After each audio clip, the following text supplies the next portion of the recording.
All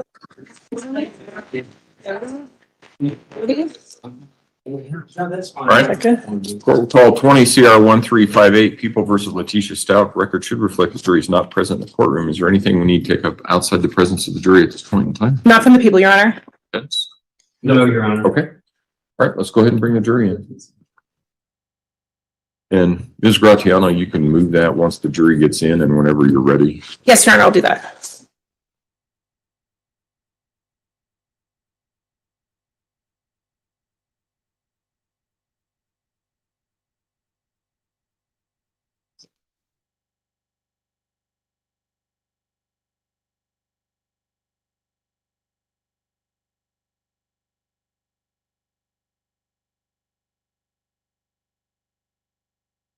Okay.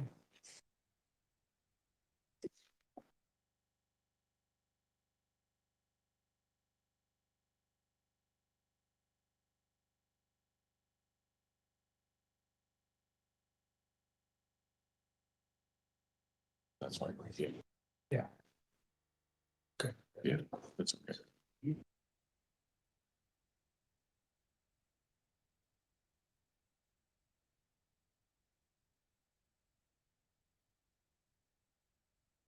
Yeah.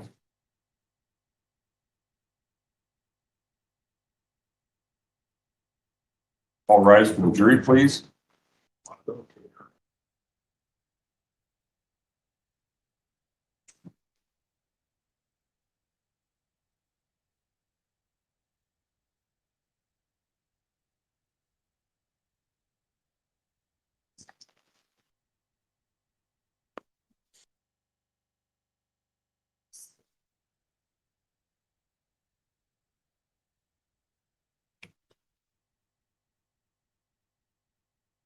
Thank you. You may all be seated. Court will recall 20 CR 1358, People versus Letecia Stauch. Record should reflect the jury has returned to the courtroom. When we took our break, we were in the midst of the testimony of Mr. LeWeir. That's where we will resume. Ms. Gratiano. Yep, and we'll continue on. Well, good afternoon now. Everyone. Your Honor, permission to approach to move the easel? You may go ahead.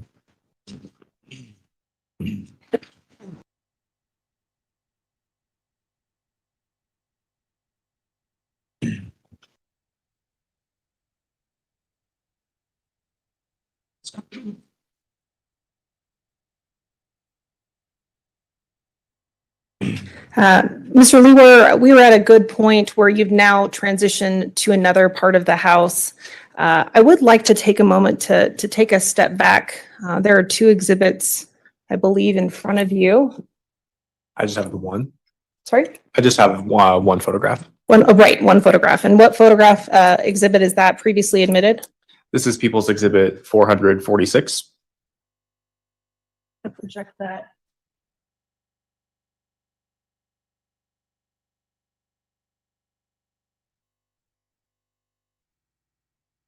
Mr. Lewer, if you can take a moment to point out some specific items that we see in People's Exhibit 446. Next to the boards, you testified about a bag that you'd moved, done some Blue Star on, but can you point out that bag in People's 446? Absolutely. So as you can see in the center of the screen, you see a blue bag next to the boards that I've testified about. This bag appeared to be a softball bag or used for softball materials, but I did not open it to examine what was in there.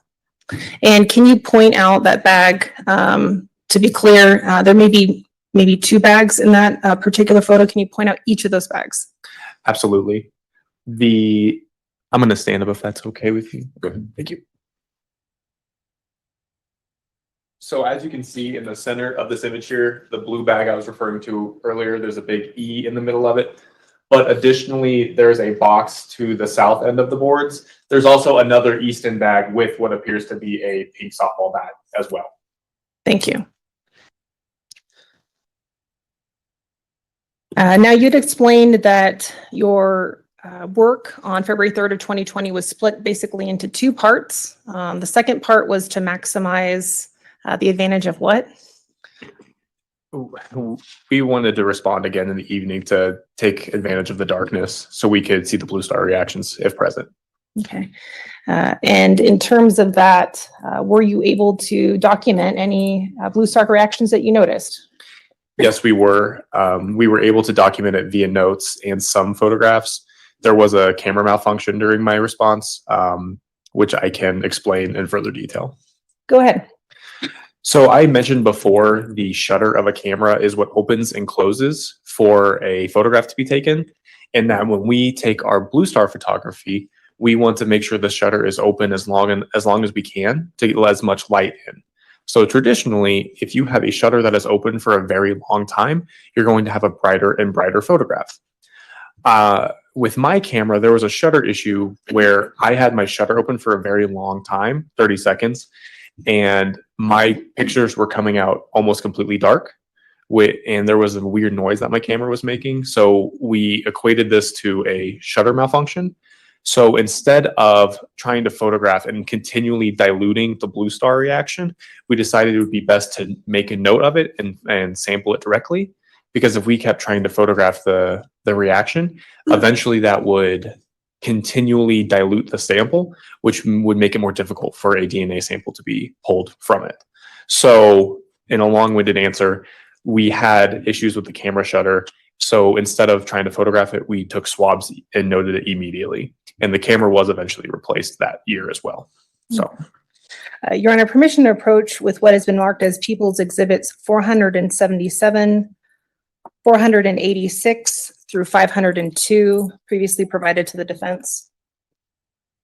All right, go ahead.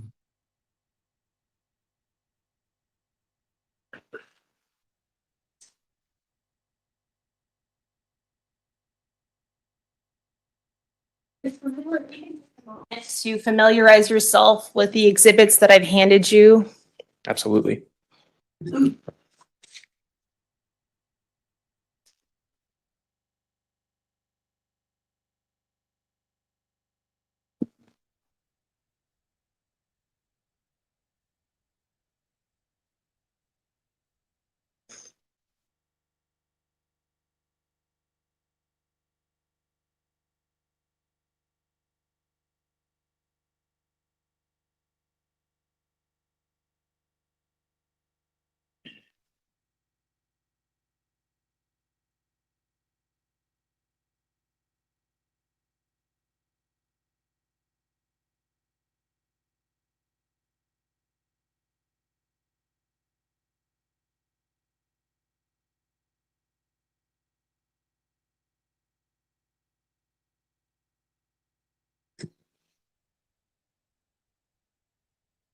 Mr. Leeward, do you recognize those? I do. These are photographs that I took during my second visit or the evening of February 3rd, 2020.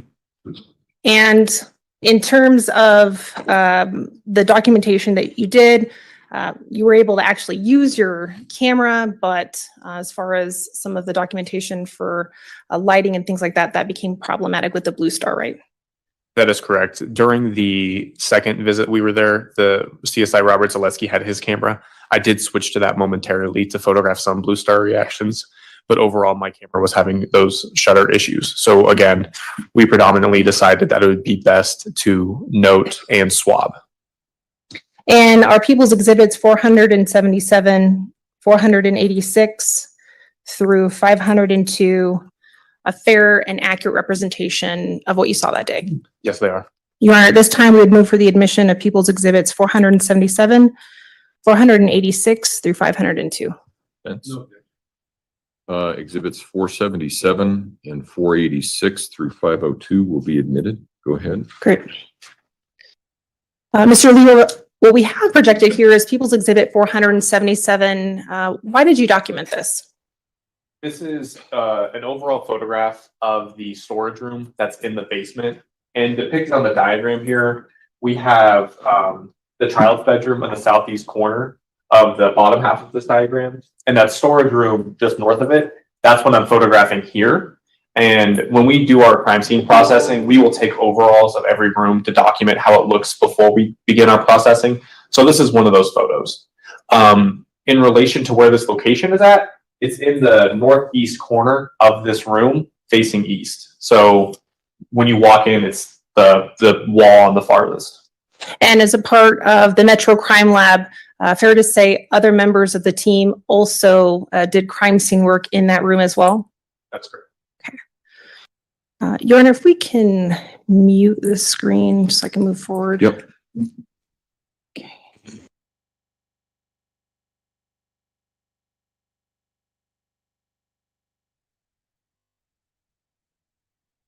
Great, thank you, Your Honor.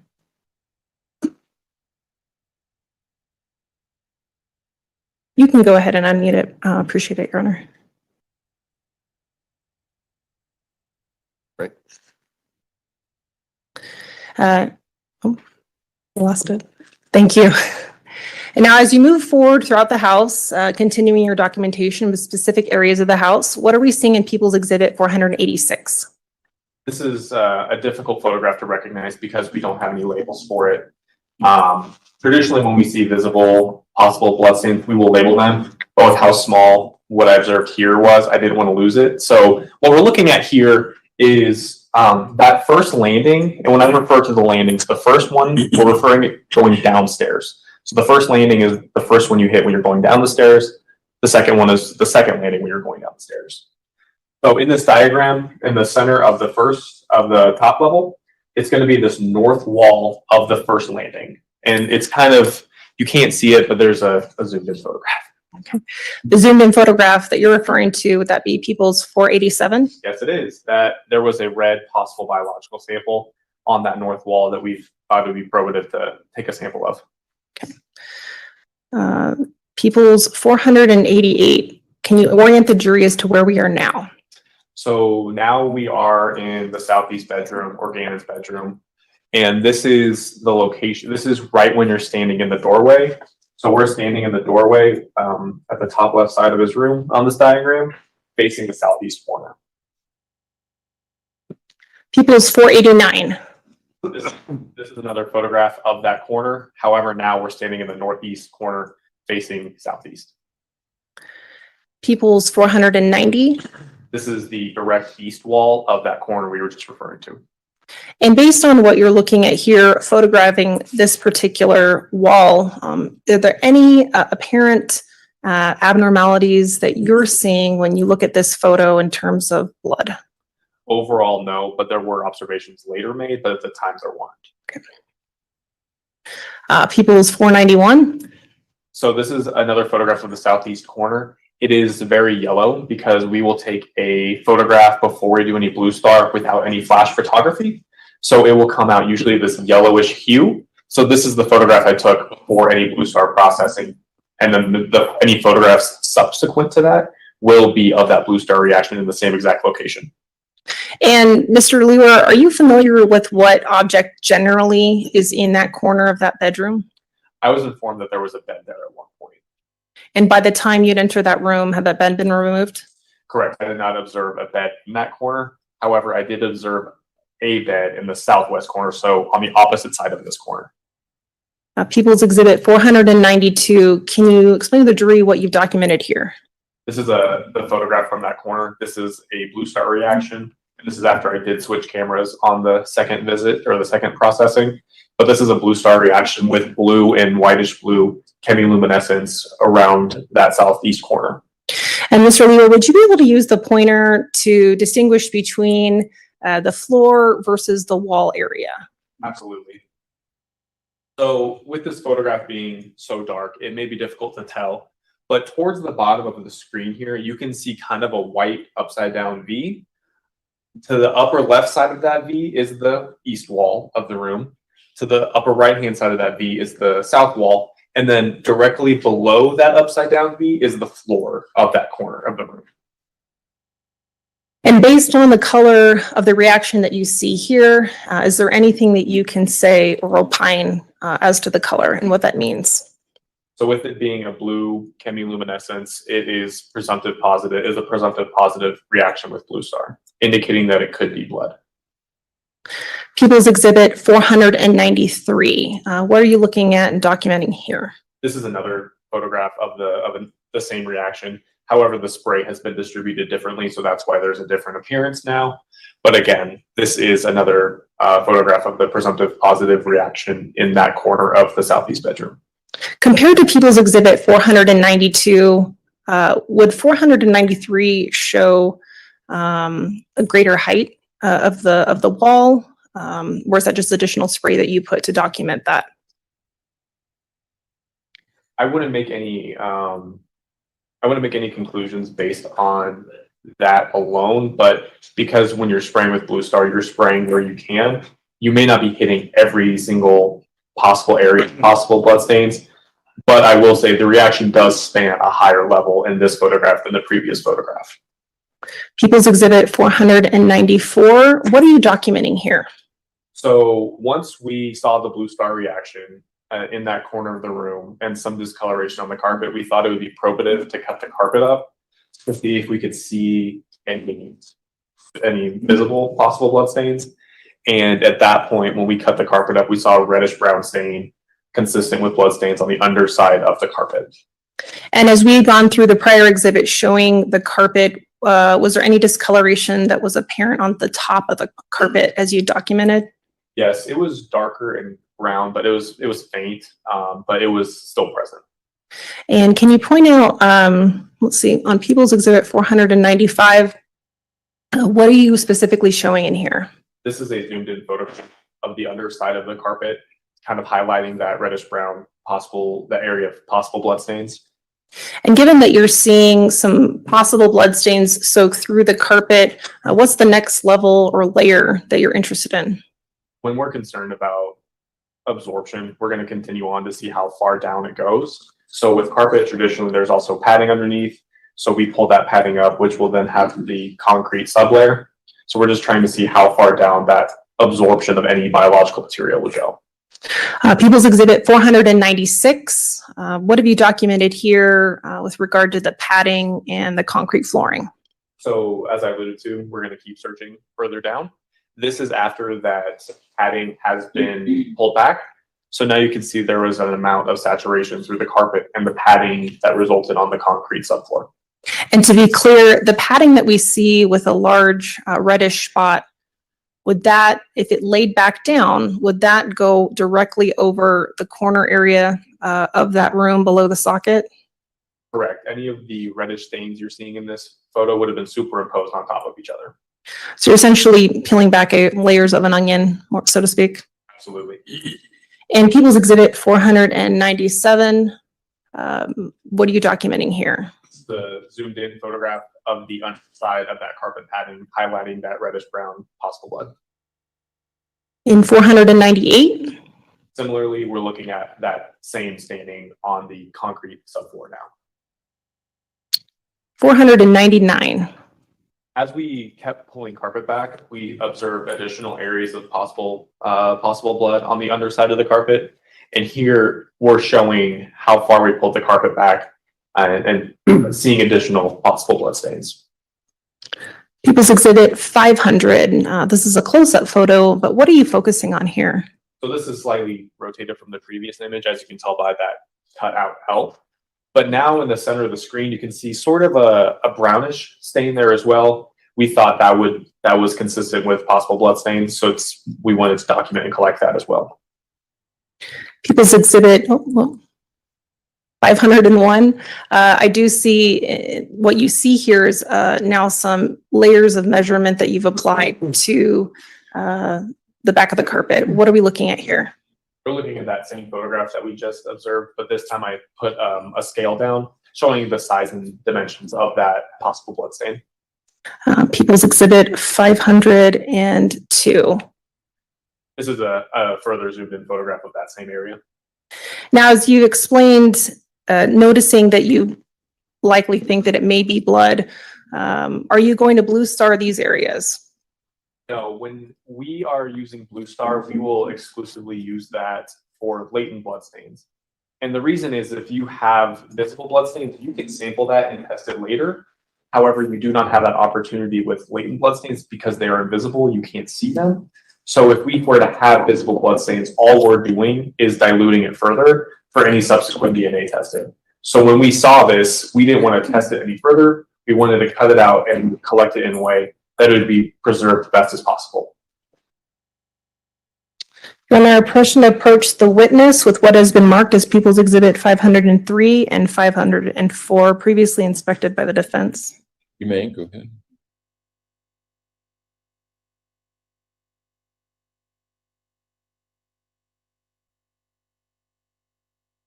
Now, Mr. Lewer, I'm going to ask you to look at what's been marked as People's Exhibit 504 and first here, Oh boy. 503. Perfect. You recognize it? I do. Could I look at the seals real fast?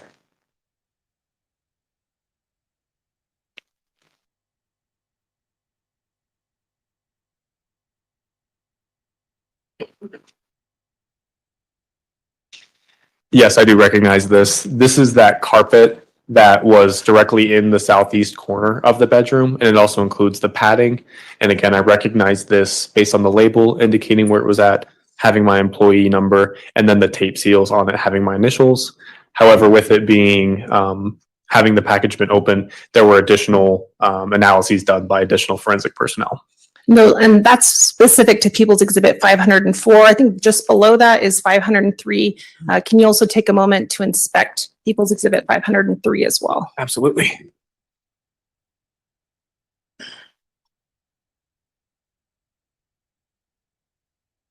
This one was 503. Oh, okay, 504 then.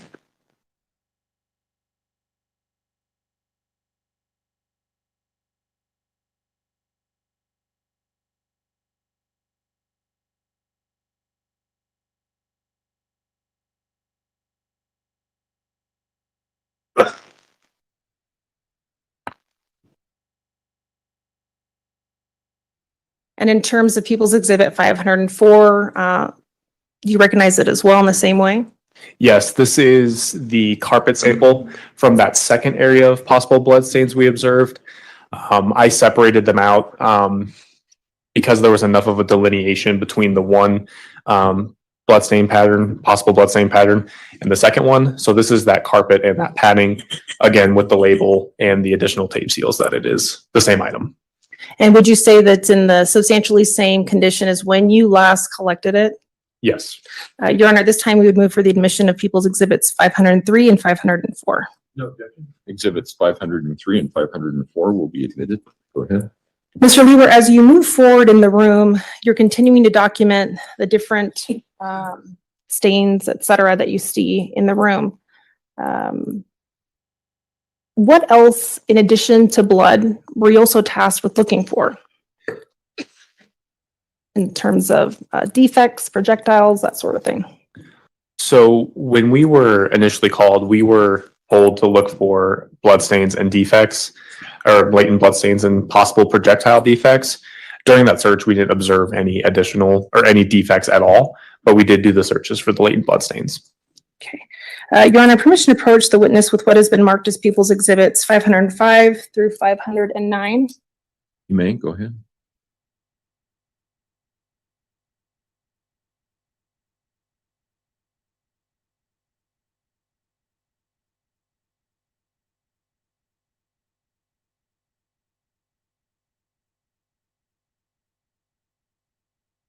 Do you generally recognize those? I do. How do you recognize? Sorry. It's okay. These are photographs that were taken the evening of February 3rd during my scene processing. And they include People's Exhibits 505 through 509. Are those also fair and accurate representations of what you saw that day? Yes, they are. Your Honor, we would move for the admission of People's Exhibits 505 through 509. Exhibits 505 through 509 will be admitted. Go ahead. Now, Mr. Lee, we're seeing a lot of photos of carpet. How many photos would you normally take at a scene? So during a crime scene processing, it's not abnormal to have anywhere between 500 to 1,000 plus photographs. Most photographs we use are to show the conditions of the scene before, during, and after our scene processing. However, there are times where we take photographs, we'll have placards out, we'll have labels out highlighting particular items. but during a search warrant, we're documenting as we're searching. Okay.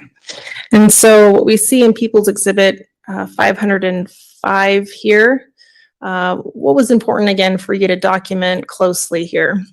As you can see along the right hand side of this image, that's the original possible blood stain that was under the carpet.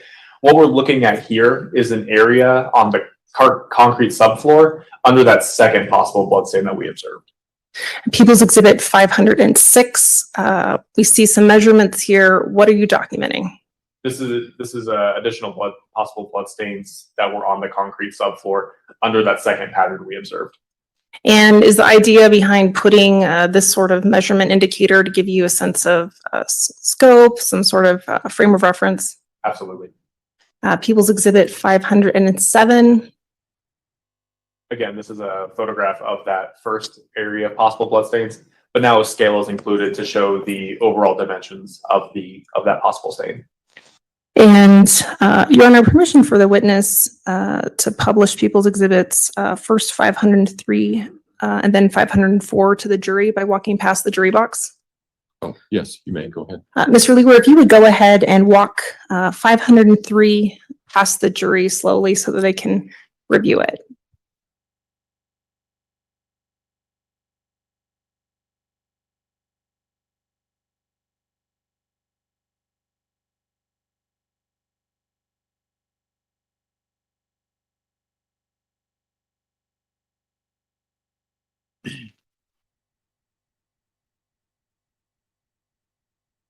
This is People's Exhibit 503. And you can see in my left hand is the carpet, in the middle is the carpet padding, and in the right hand is the original packaging that I placed the padding and the carpet into. And based on the way that it's packaged, you're actually able to show the jury the other side of that carpet as well? Correct. It's placed in this packaging for display purposes. This is not something that the lab itself would do.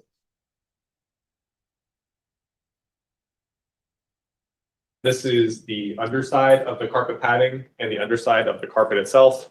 Now that it's flipped, in my right hand is the underside of the carpet. In the middle is the underside of the carpet padding, and in my left hand is the underside of my packaging.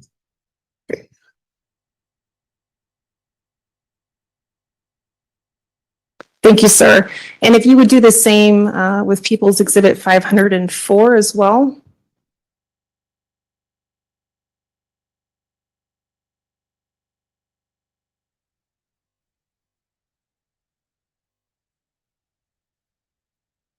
This is People's Exhibit 504.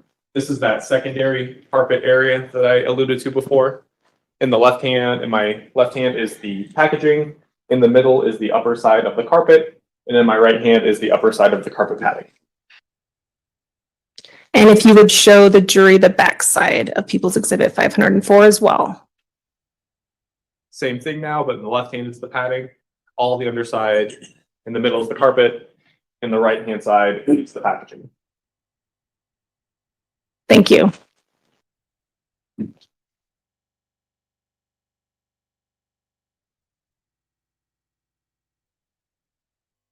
You talked about various abnormalities that you would be interested in documenting. And so what we see in People's Exhibit 508, is there anything that's of note for you and why you photographed this?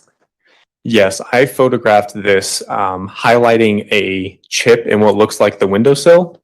Towards the center of this image, you can see a white windowsill with kind of what appears to be missing paint. This was consistent with being in the area of where the bed originally was. So I thought if an incident did occur there, based on the blue star reaction and the amount of possible bloodstains, this may be noteworthy. And what we see in People's Exhibit 509, would this be the close-up of that defect that you observed? Correct. I can't determine what that came from. Again, I'm sure we all have nicks like that somewhere in our home, but I thought it would be of interest to photograph just in case.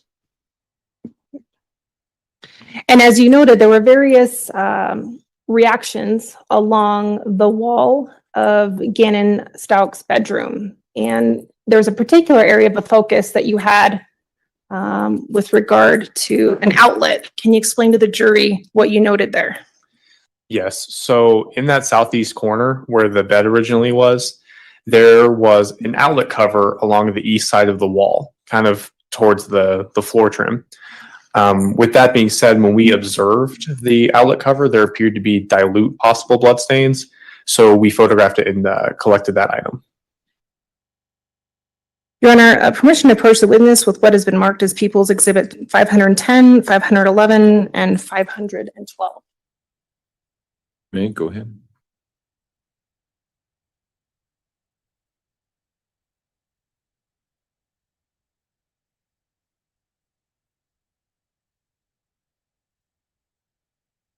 Mr. Leeward, I handed you People's Exhibits 510 and 511. We'll take those to start. How do you recognize those?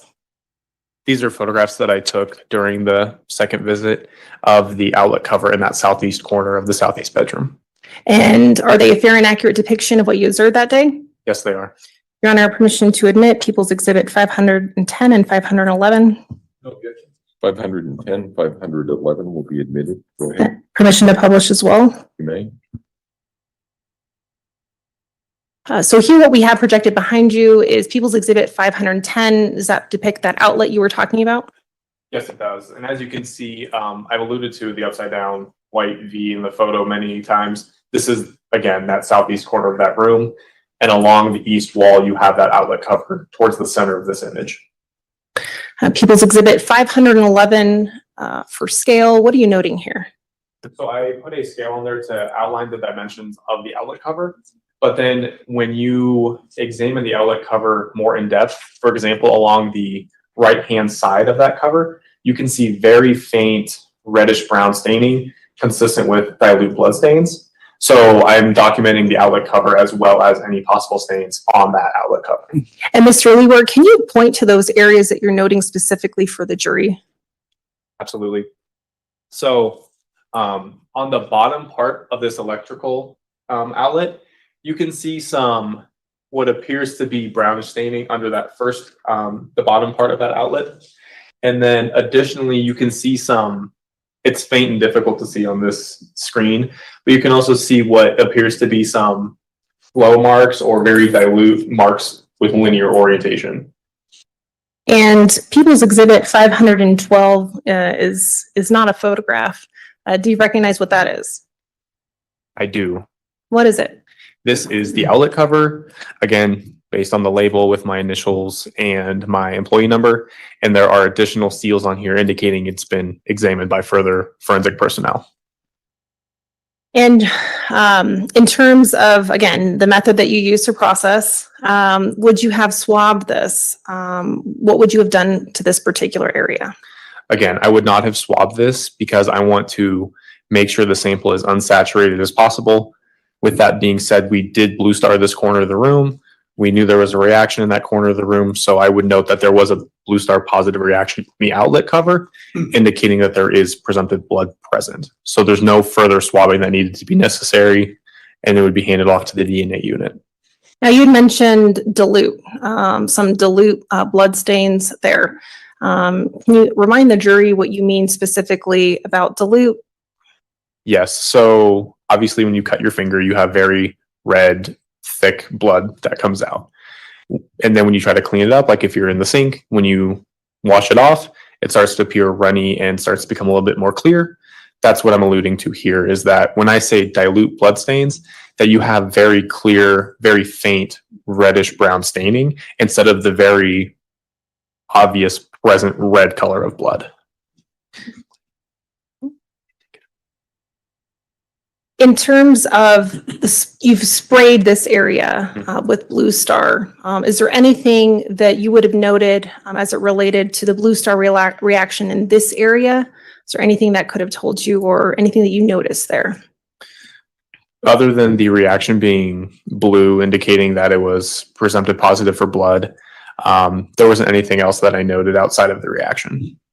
And so the volume of Blue Star that you spray, how would you describe it? Is it a fine mist? Are there large droplets? What is it?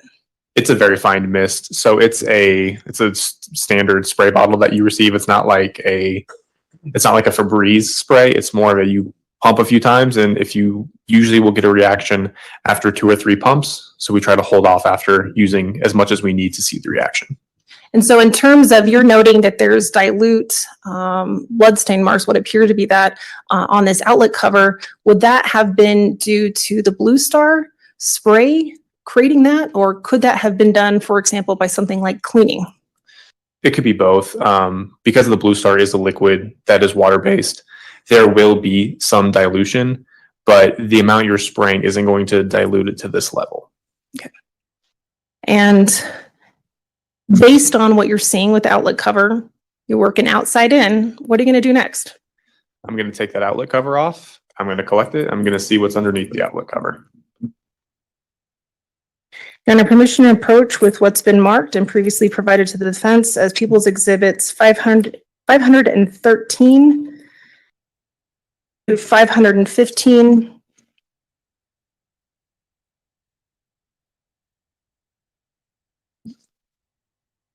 $516 and $517 as well.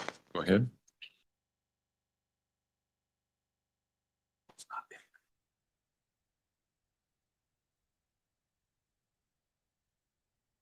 Your Honor, permission to approach? You may.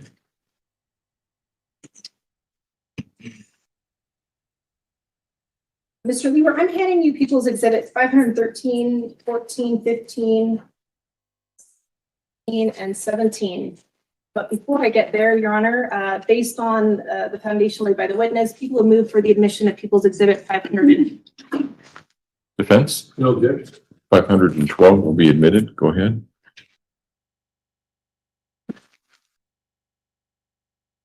Mr. Lewer, can you take can you take a moment to review that? Absolutely.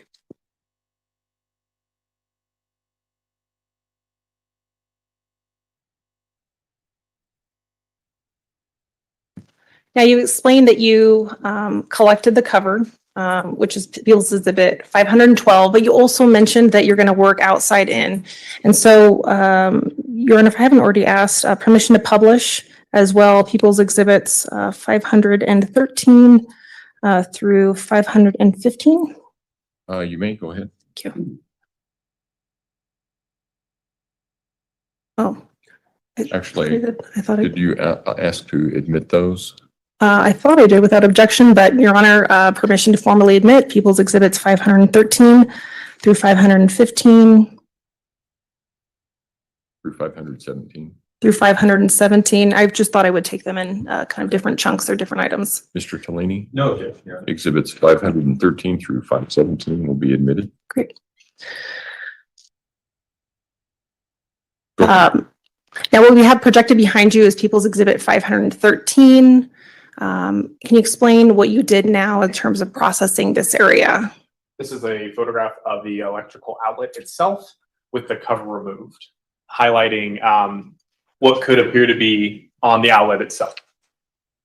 People's Exhibit 514.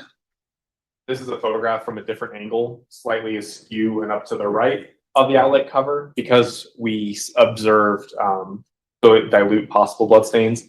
And this is a good example of that reddish brown color. Instead of a very strong solid red, it appears that there's a clear middle with some of that coloration on the outside. So this would be a good example of possible dilute blood.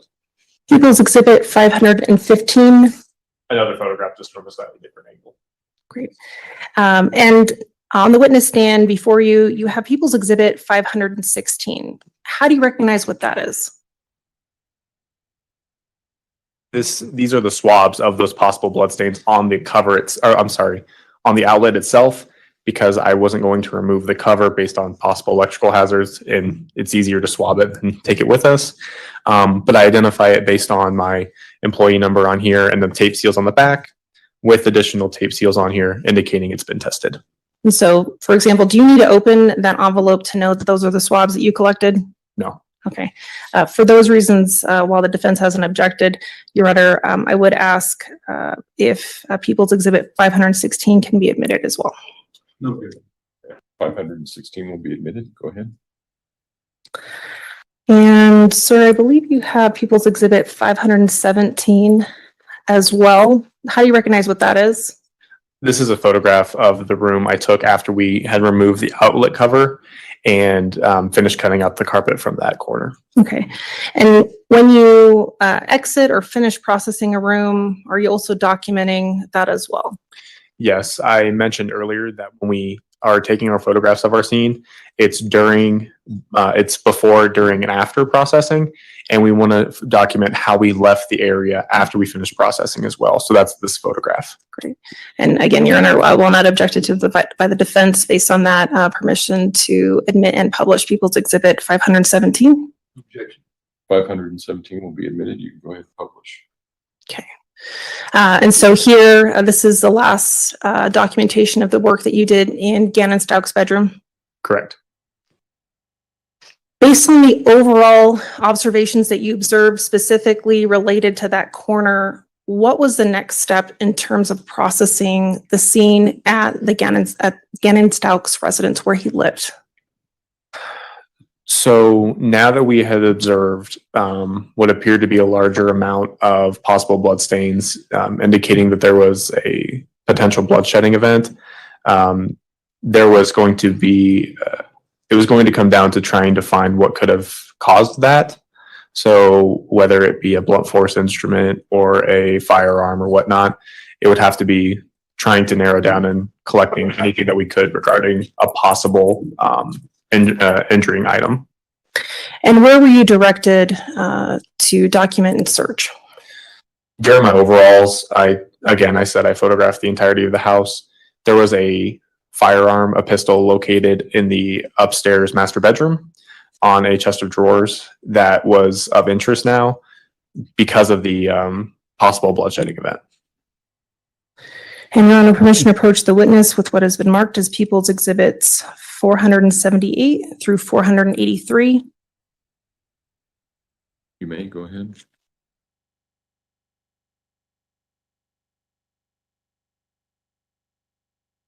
Thank you.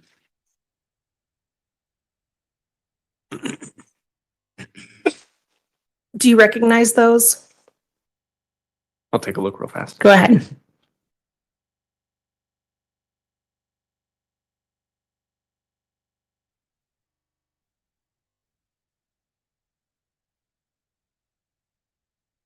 Yes, I do. How do you recognize those? These are additional photographs that I took within the master bedroom of the room and of the handgun we observed on the evening of February 3rd. And are they a fair and accurate depiction of what you observed that day? Yes, they are. Your Honor, at this time, we'd move for the admission of People's Exhibit 478 through 483. Defense. 478 through 483 will be admitted.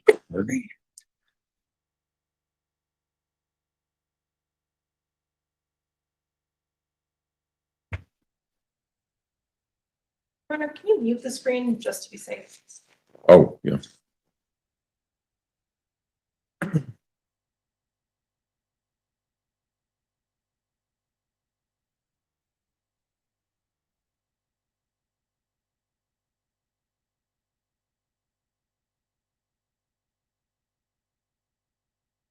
Can I unmute it, Your Honor? Thank you. Mr. Leeward, can you explain what we're looking at in People's Exhibit 478? This is a photograph of the master bedroom on the main level of that 6627 Mandan Drive. We've alluded a lot to the southeast bedroom in the basement, but referring to the diagram, you can see at the top right hand of the main level, when you walk through the laundry room, if you keep walking south, that's the master bedroom on the main level with the doorway at the northwest corner. All right, and just for the purposes of the record, you're pointing to the diagram on People's Exhibit 442? That's correct. Great. Projected behind you, 479. Again, what are you moving forward in the room for? This is another photograph of the room, but now we're standing in the northeast corner facing the southwest corner. People's Exhibit 480. We're facing the chest of drawers that was in the southeast corner of the bedroom. And in the center of the image, you can see a black rectangle. That is the firearm that we collected. People's Exhibit 481. Oh, geez. 481 This is mid-range photographs showing the firearm itself now. and 482. This is a close-up of the firearm before I've rendered it safe. Whenever we collect firearms on a scene, we will render it safe. We'll check the chamber for any ammunition and we'll remove the magazine, but we want to photograph it in its condition before we do any of that. So this is that photograph. And again, did you collect this particular firearm? Yes, we collected this firearm. Okay. People's Exhibit 483. What are we looking at here? Where is this taken? So now I've placed this on an envelope to show, to have a cleaner area to take the photograph. But as you can see now, the slide is locked back. There is no round or cartridge in the chamber, and there's a scale above the gun helping indicate size. Now, you had indicated that based on what appeared to be some sort of bloodletting event that occurred in Gannon Stauch's bedroom, is this what allowed you to then seize and take this particular firearm? Yes. You're under permission to approach with what's been marked as People's Exhibit 484 and 485. You may go ahead.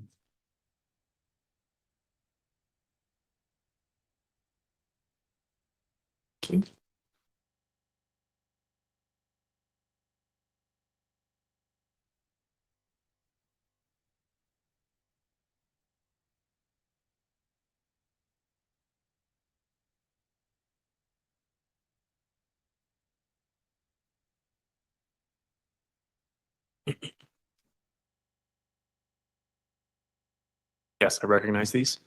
How do you recognize those? So the box that I was holding that contains the firearm that we collected here. I recognize that with the label and my employee number, as well as the tape seals.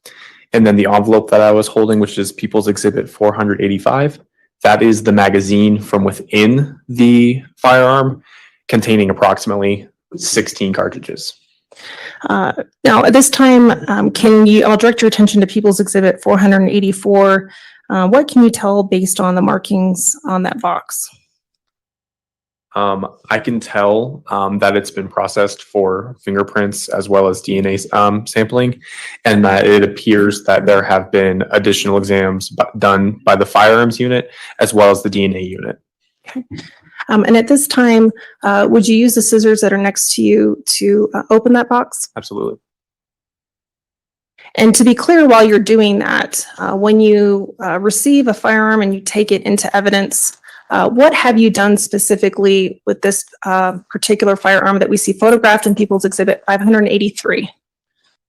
So when we collect a firearm, when I say render it safe, what that means is I will lock the slide back. That will disengage the firearm. And when that occurs, a chambered round, if there is a round within the chamber, that will also be expelled. So now there's no cartridge in the chamber that can be fired. And I will also remove the magazine, meaning that there's no ammunition in the gun and that is not able to be fired with the slide lock backed. And when you checked the chamber of this particular firearm, was there a round in the chamber? There was no round in the chamber. Okay. Do you recognize, after you've opened the box, People's Exhibit 584 before you? May I handle it to observe the serial number? Your Honor, just to confirm, that particular item has it still been in the state that it's been rendered safe? Yes, it is safe. Your Honor, permission for the witness to further inspect? Sorry. Got to put some gloves on.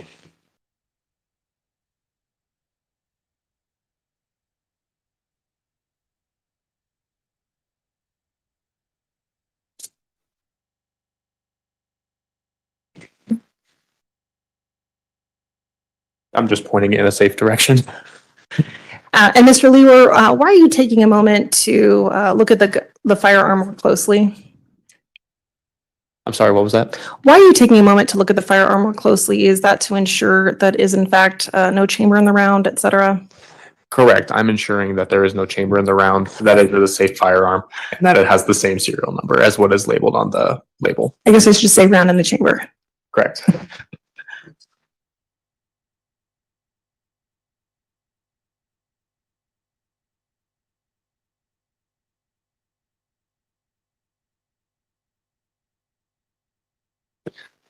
So I remember with this firearm, there is a particular grip cover that is covering the serial number. So to preserve the evidence, I'm not going to remove that cover, but it is consistent with the firearm that I observe here, especially with that grip cover being there. It's giving me a friendly reminder. Okay. And would you say that's in substantially the same condition as when you last handled it and booked it into evidence? I would. There is a yellow discoloration on it now, which is indicative of something we do when we fingerprint process our items of evidence. But other than that, it is in the same condition. Your Honor, at this time, permission to admit People's Exhibit 404 at this time. 484. 484. Okay. Oh, I'm sorry. Defense. As long as 480. It's 484. 484 will be admitted. Go ahead. All right.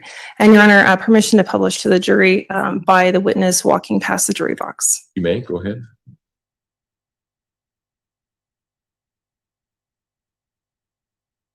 So as I'm walking by, for you guys to take a look at that discoloration I alluded to before. As you can see in the photograph, the firearm is black, but now there's this greenish, white, yellow hue on it.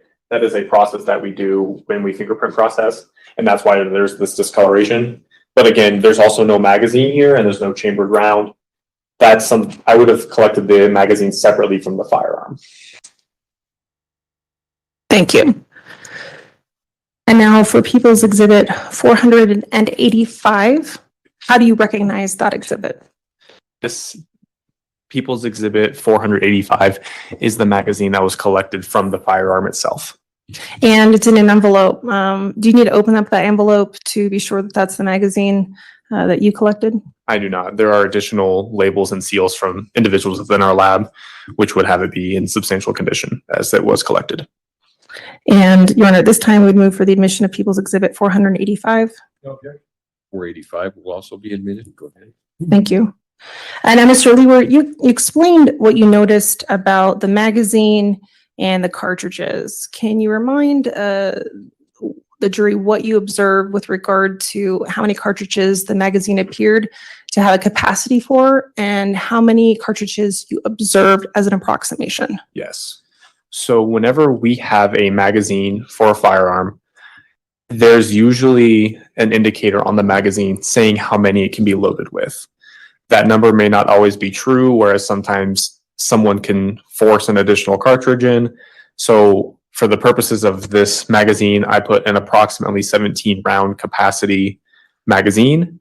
And on this magazine, there were window spots where you could see the cartridges.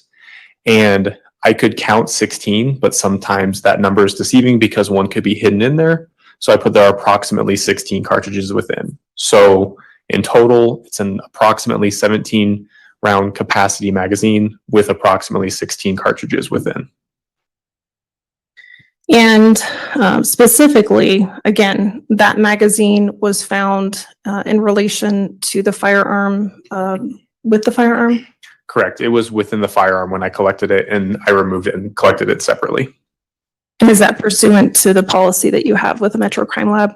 Yes, with our policy, we cannot put loaded firearms into evidence, so we will always remove the magazine. And additionally, when we have magazines with ammunition in them, we do not want to remove the ammunition from within because it may destroy fingerprints and any DNA evidence. So instead of pulling out the cartridges and counting them, I believed it would be most probative to preserve the fingerprints and DNA if present. And based on how you make that item of evidence, that firearm specifically available, is it now available to other members of the Metro Crime Lab for additional processing, Yes, testing? correct, yes. Your Honor, permission to approach the witness with what has been marked as People's Exhibit 518 through 527. You may go ahead.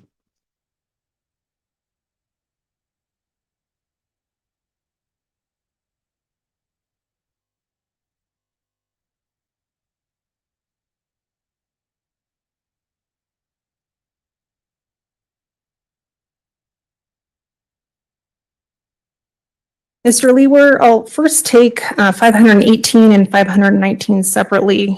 Do you recognize each of those?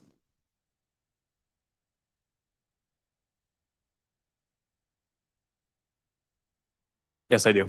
How do you recognize them? People's Exhibit 518 are the swabs of the blue star presumptive positive reactions I observed in the stairwell between the main level and the basement. And then People's Exhibit 519 are the presumptive positive blue star reactions within the basement level of the residence, which would include the storage room and the southeast bedroom at the base of the stairs. And so you saw a number of photos in the basement level of the residence, some nearby Gannon's room and nearby those stair areas. Those swabs generally taken from those areas? That is correct, yes. And just to be clear, can you also point out on People's Exhibit 442 for the jury where those swabs come from? Absolutely. So I mentioned the camera malfunction before. So again, what was most important was collecting those samples and noting it. One way to diagram where those came from is to include them in my diagram here.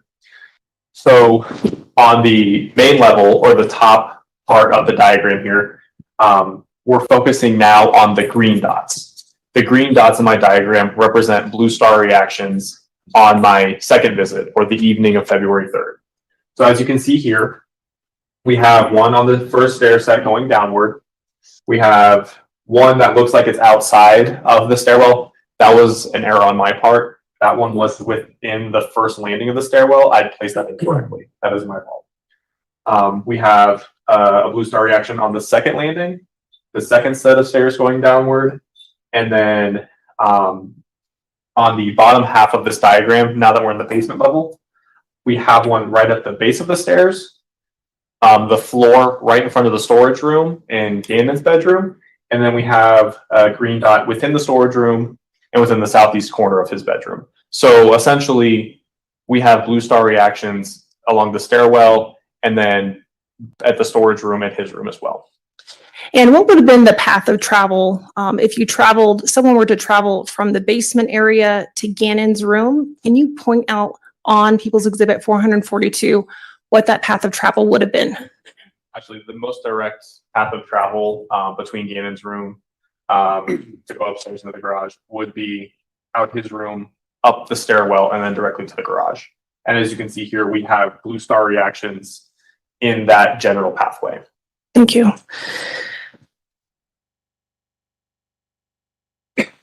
I've also handed you People's Exhibit 520 through 527. Those are different, right? These are different. Okay, what are those? I responded to the address on February 5th for another search, and these are photographs that were taken during that search. Okay, and are those also fair and accurate representations of what you saw on February 5th of 2020? Yes, they are. Your Honor, at this time, we'd move for the admission of People's Exhibit 518 through 527. Thanks. Exhibits 518 through 527 will be admitted. Go ahead. And Your Honor, permission to publish People's Exhibits 520 through 527. You may go ahead. Thank you. Okay.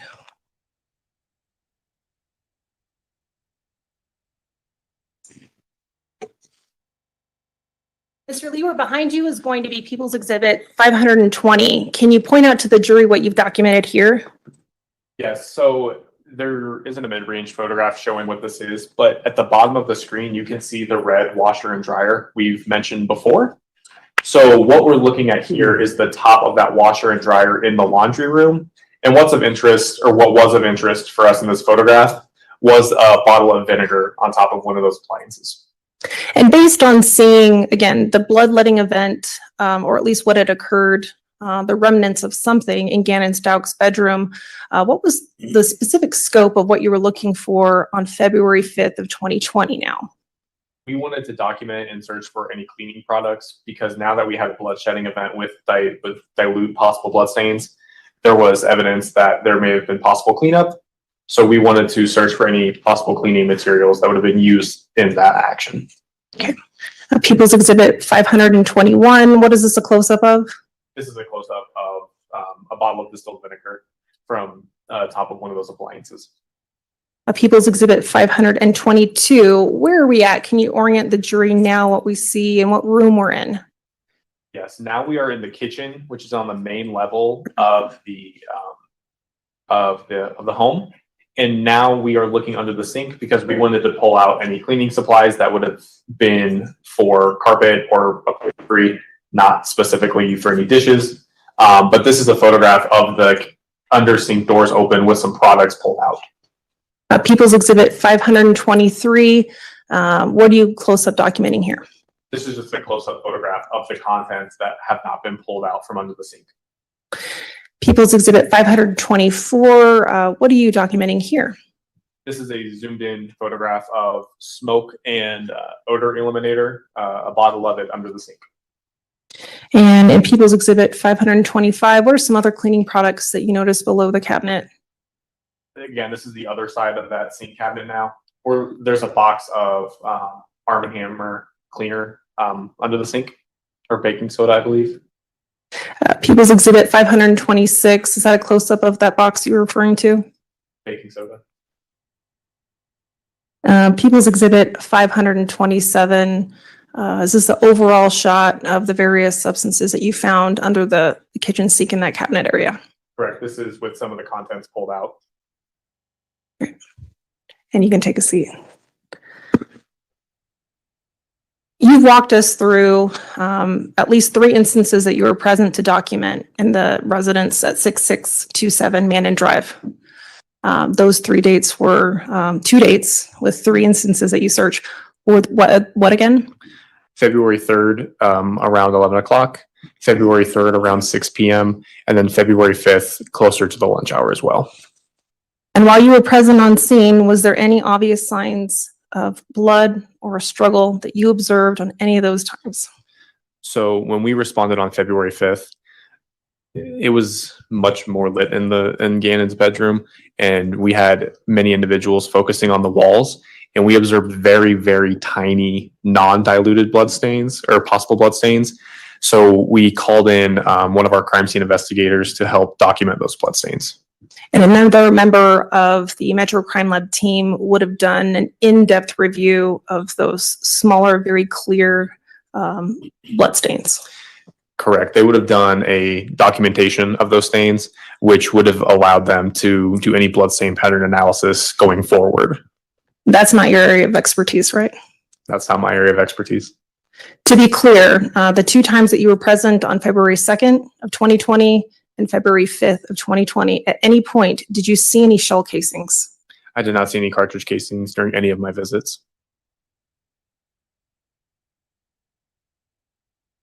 Aside from the gun, did you see any other items such as a knife that would have been misplaced or in another area of the house?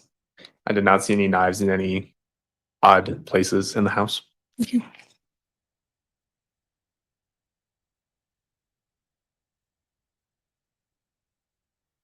In terms of documenting what you saw and observed in Gannon Stauch's bedroom or other areas of the house, such as the master bedroom, was there any obvious signs of blood-stained clothing?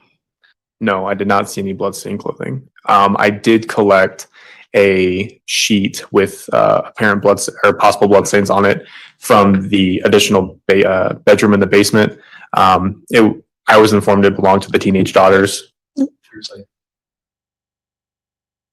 Ms. Gratiano, do you have a response? Your Honor, he's just testified that he's collected it, but also in his practice as a CSI, he's relying on information from other members of law enforcement in the collection of evidence. And without further foundation, I'll sustain the objection. Specific to that particular item,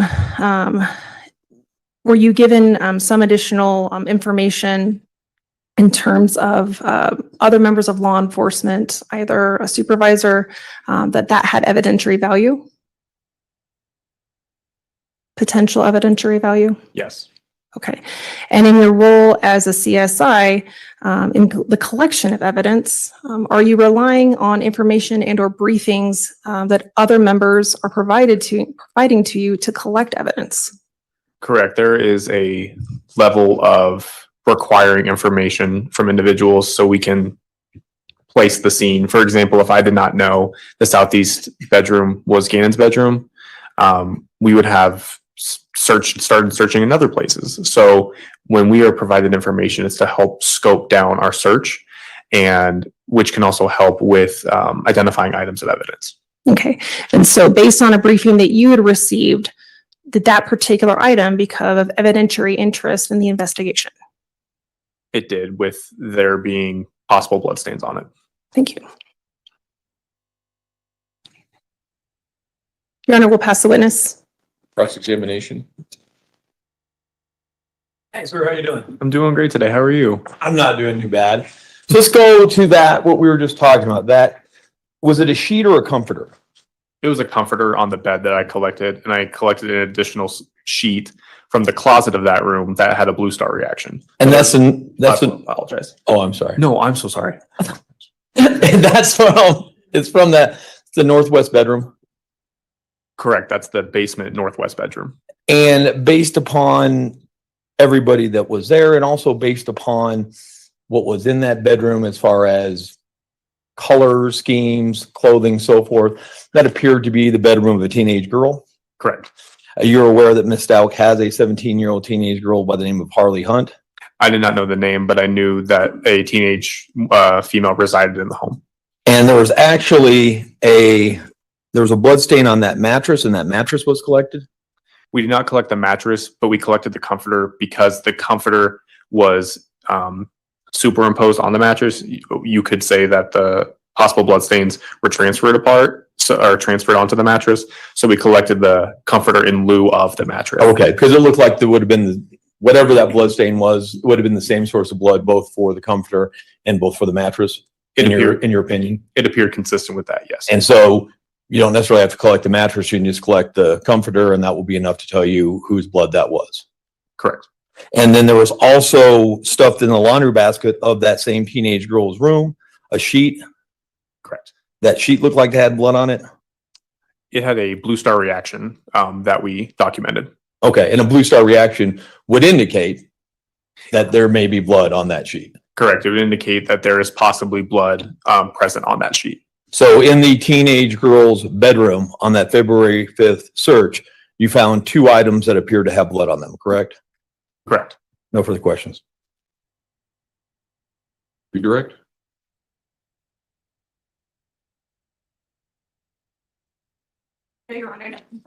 Do any of the jurors have any questions for Mr. LeWare? All right, looks like we have one. All right, counsel approach, please.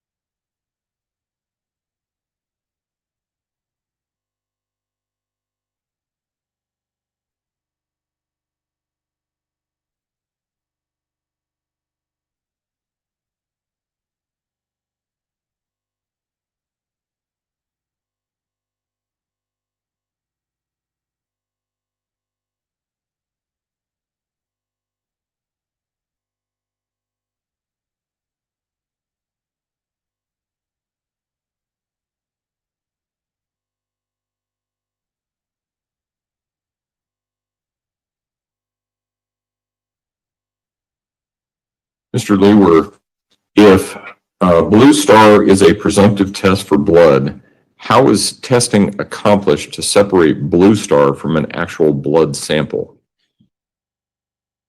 So Blue Star is reacting with the heme component of the blood, whereas when we have a DNA sample, they're looking for DNA within different components of the blood. So the Blue Star itself is not overriding the DNA because the DNA component is still present in the sample. That may have answered this question, but I'll ask it. Does Blue Star impact or affect the actual blood sample? What would impact the sample is how much we're spraying or diluting the sample, but Blue Star does not negatively affect DNA processing further on down the line. All right, I will allow reasonable follow-up as to that question or those questions only. Prosecution?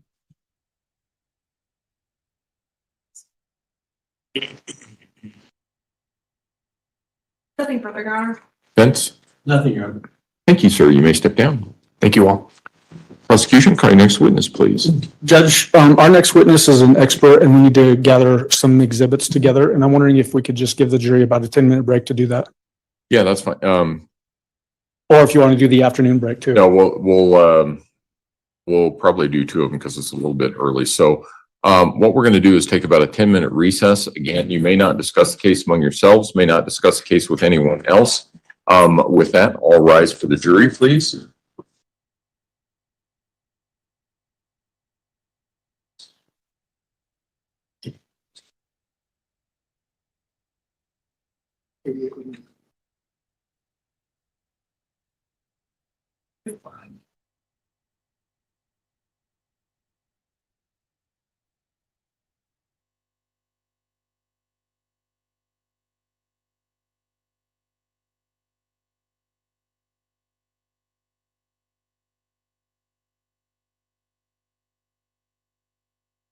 Thank you. May all be seated. Record should reflect the jury has left the courtroom. Who is the next one? Stephanie Happ. My thought would be that we go with her until like 4 o'clock, then take about another 10-minute recess or so, something like that. Otherwise, they're going to be sitting there for like 2.5 hours. So, Yes. okay. All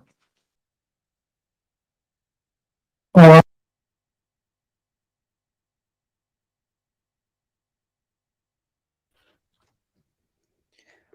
Oh, wow. What a stupid cross by that defense attorney. What a dumbass thing to ask, or to even say, to suggest. So there was blood on the sheet in the teenager's hamper. I'm like, are you kidding me? They know whose blood it is. It's not just a random person's blood. It could have been Eduardo's if you want to go that way with it. My God. And I'm dying to know, when is Hurley taking the stand? When is Lena taking the stand? Is that going to be their last witnesses? Because for opening arguments, the judge said, I know we're going to be here till at least May 25th. Well, damn. Today's April 14th, right? Let me look, my ears plugged up so I can barely. Okay, yeah, April 14th. So we have another month and a half, right? Yeah, another month and a half of this. So when are they going to get to it? Oh, did we have gifts? I didn't see. I don't have my phone open. I apologize. And I keep looking and thinking about crazies busting that lady with the monster can. Now, that's the real Letecia. I agree, Diane. It seems her defense is helping the prosecutor. Well, and the thing is it's not her defense. This is like the third person that has been assigned to her.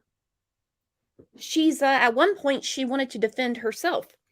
So who you see there? See it now. Thank you, CR. And thank you, Nosy. Nosy's a new YouTube member. Thank you. That is awesome. Make sure when you get a gifted membership, you check the expiration on it so you know when to renew it. Because people will message me and they're like, I don't know where it went. I had it. I'm like, you just have to check. I don't know how to check it. I can't see it on my end.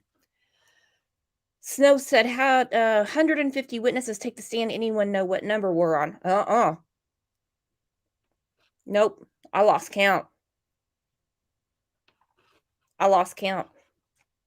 So you see her in the van. That's the real Letecia.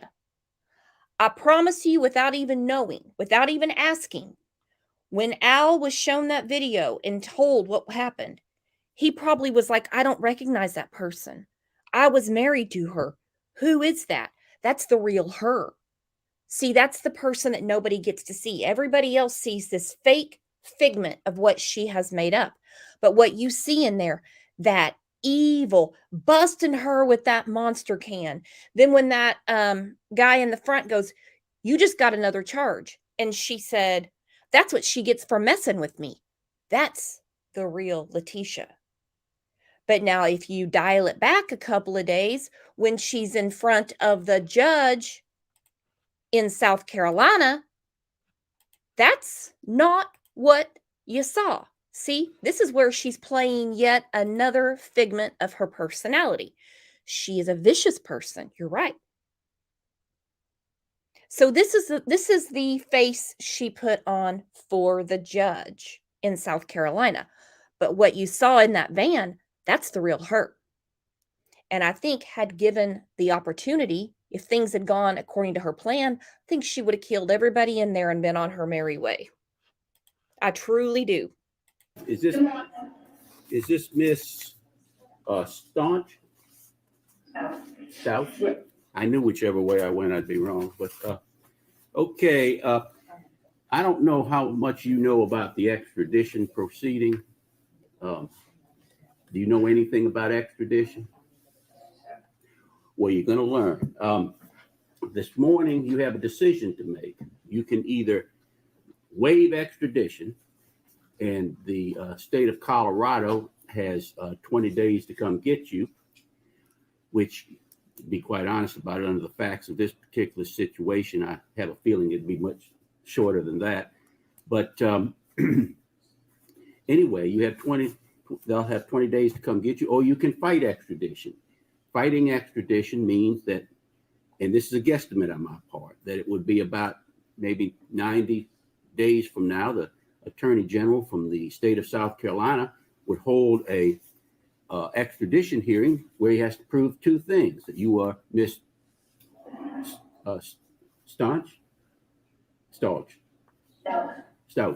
Miss Stauch, and that you are wanted for a felony in the state of Colorado. It's not a very high bar for them to jump over, but that is the standard in a extradition hearing. So my question to you is, do you want to waive extradition, or do you want to fight extradition?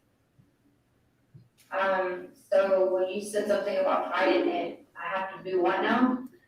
Well, you don't have to do anything. You just have to sit until the hearing comes up. But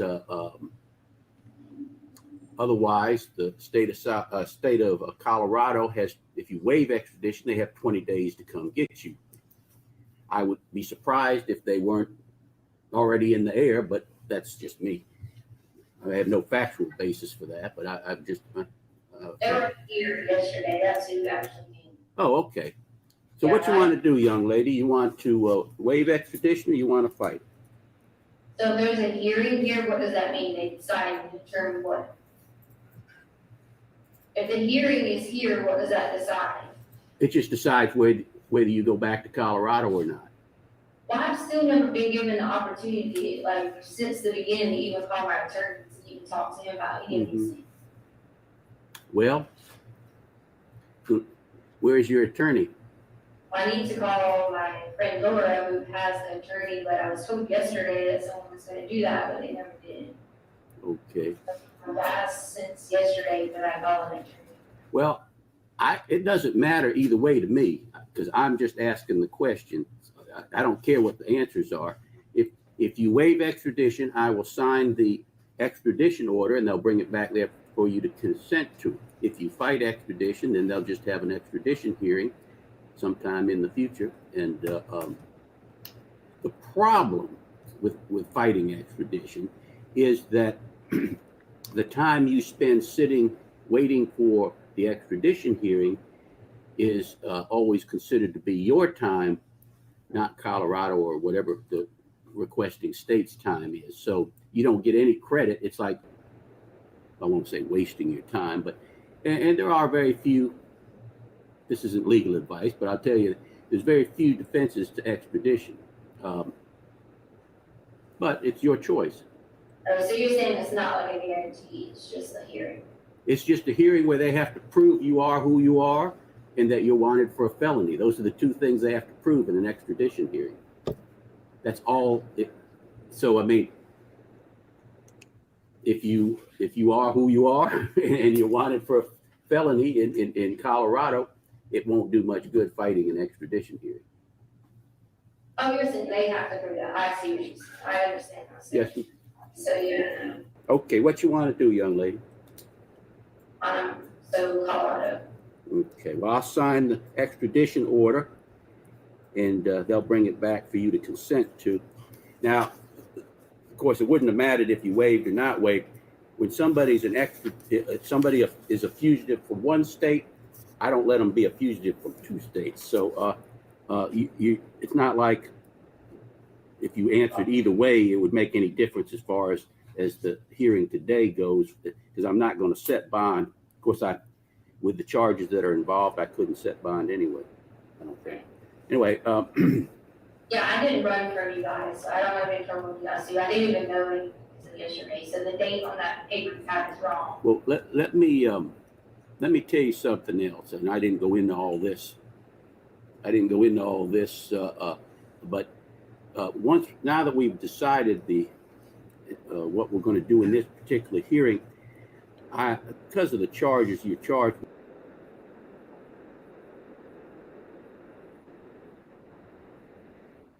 Okay, so you have everything you need. Yep, all on the table in front of the witness stand there. Perfect. Okay. All right, let's go ahead. Is there anything we need to bring up outside the presence of the jury at this point in time? Prosecution, Not from us, Judge. defense? No, sir. All right, let's go ahead and begin.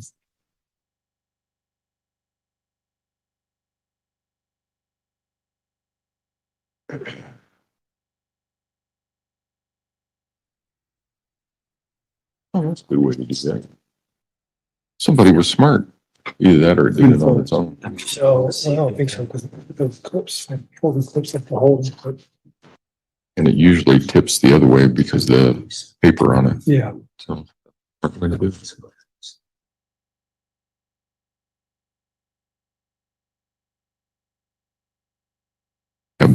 They don't work. If they stay up. If they stay up. Just remember the guy that almost got hit in the chin. Oh, yeah. Yeah. Or 3 photos, I should say.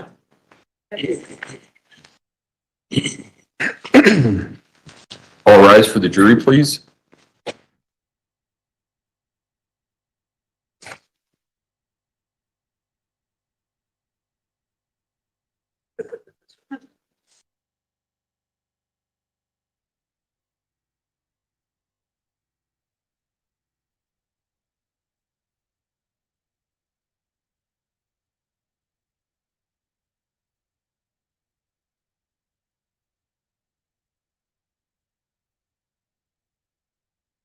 Thank you. You may all be seated. Court will recall 20 CR 1358, People versus Letecia Stauch. Record should reflect the jury has returned to the courtroom. Prosecution, call next witness, please. Thank you, Your Honor. We will call Stephanie Happ. Ms. Hepp, if you would step forward and raise your right hand, please, ma'am.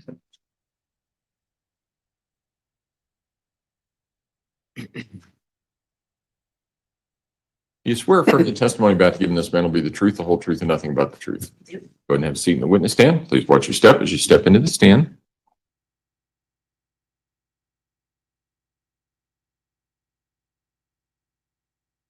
Mr. Allen? Thank you, Your Honor. Good afternoon, ma'am. How are you? Good afternoon. Good. And you? Good, thank you. Will you please introduce yourself to our jury and then spell your first and last name for our court reporter? Yes, my name is Stephanie Happ, HAPPSTEFANIE. I am the senior firearms examiner with the Colorado Springs Metro Crime Lab. So what education do you have that allows you to do that job? My education consists of a bachelor's of science in chemistry with an emphasis in criminalistics. I received that from the Metropolitan State College of Denver. During my degree program, I was required to complete an internship, and I did so with the Jefferson County Sheriff's Department's Crime Lab for a period of about 2 years. While I was with them, I had the opportunity to work in all the different areas of their laboratory, so I got a good understanding of a variety of different forensic analyses. I had training in latent print processing and examination, crime scene investigation, controlled substance analysis, and question document analysis. After my time with them, I spent a short period of time with the Colorado Bureau of Investigation, and then I was hired in my current capacity in October of 2007 as a firearms examiner, and that's where my firearms training began. That first year was very much like an apprenticeship where I simply shadowed the senior examiner so that I could get an understanding of the types of things I would be asked to do. After approximately a year, I was accepted to the California Criminalistics Institute, where I completed an additional year of intensive study in all the different types of firearms-related analyses. I had training in serial number restoration, shooting incident reconstruction, a variety of armorers courses that were designed to teach me how to identify how different types of firearms should work and how to identify abnormalities if there were any present. I spent a large period of time focusing on the microscopic tool mark comparison process as it relates to firearms as well as other types of tools. At the conclusion of that year's period, I returned to the crime lab and I completed a series of competency and proficiency tests and became established as the primary examiner for the lab. To date, I've had over 1,000 hours of training with respect to all those different types of firearms related analyses and thousands of additional hours of research and study in the lab. Thank you so much for covering all that. Easiest question I've ever asked.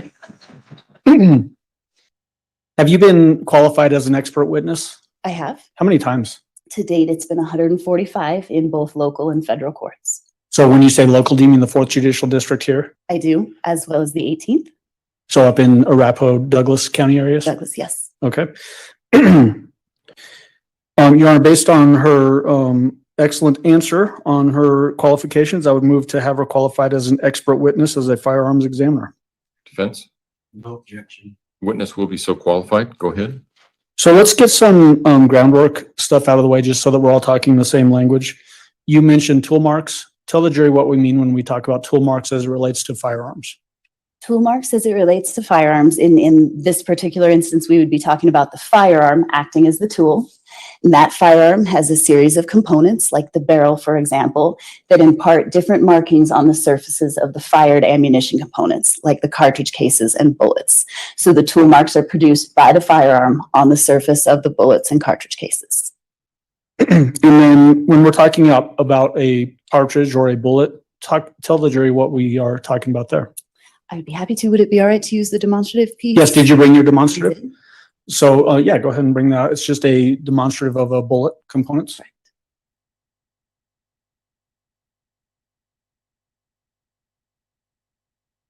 So this is just a large plastic demonstrative piece. It depicts, rather, a cartridge of ammunition in its unfired state. When a cartridge of ammunition is fired, the firing pin component of the firearm contacts this silver portion right here, the primer. The primer contains a shock-sensitive material that, when it's struck, ignites a powder charge that's located inside the body of the cartridge. As that powder charge burns, there's a very rapid buildup of gases, and it's those gases that are responsible for forcing the bullet down the barrel of the firearm and almost simultaneously forcing the action of the firearm open so that the cartridge case, or the empty piece after it's been fired, can be extracted and ejected or kicked out of the chamber of the firearm, readying the firearm to be loaded the next time. So the cartridge ends up in two pieces. We have a bullet or a projectile. Sometimes fragments or pieces of the bullet and projectile are recovered. And then we have the cartridge case. In the way that you're describing using that particular demonstrative, is that for a semi-automatic firearm? That general description would cover most firearms, but semi-automatic would fit in that. And then as far as handguns go, tell the jury the difference between a revolver and a semi-automatic. So with a semi-automatic handgun, and to be clear, when we're speaking in those terms, semi-automatic means one cartridge of ammunition is fired for each pull of the trigger. With a semi-automatic firearm, the primary difference, other than the way it looks, but in terms of its function, is the cartridge case is extracted and ejected and often found left behind. With respect to a revolver, the cartridges of ammunition are loaded into a cylinder, and those fired cartridge cases remain in that cylinder until the operator chooses to manually remove them. As it relates to this particular case, did you have a chance to review items that were recovered from autopsy? I did. Your Honor, may I approach? You may.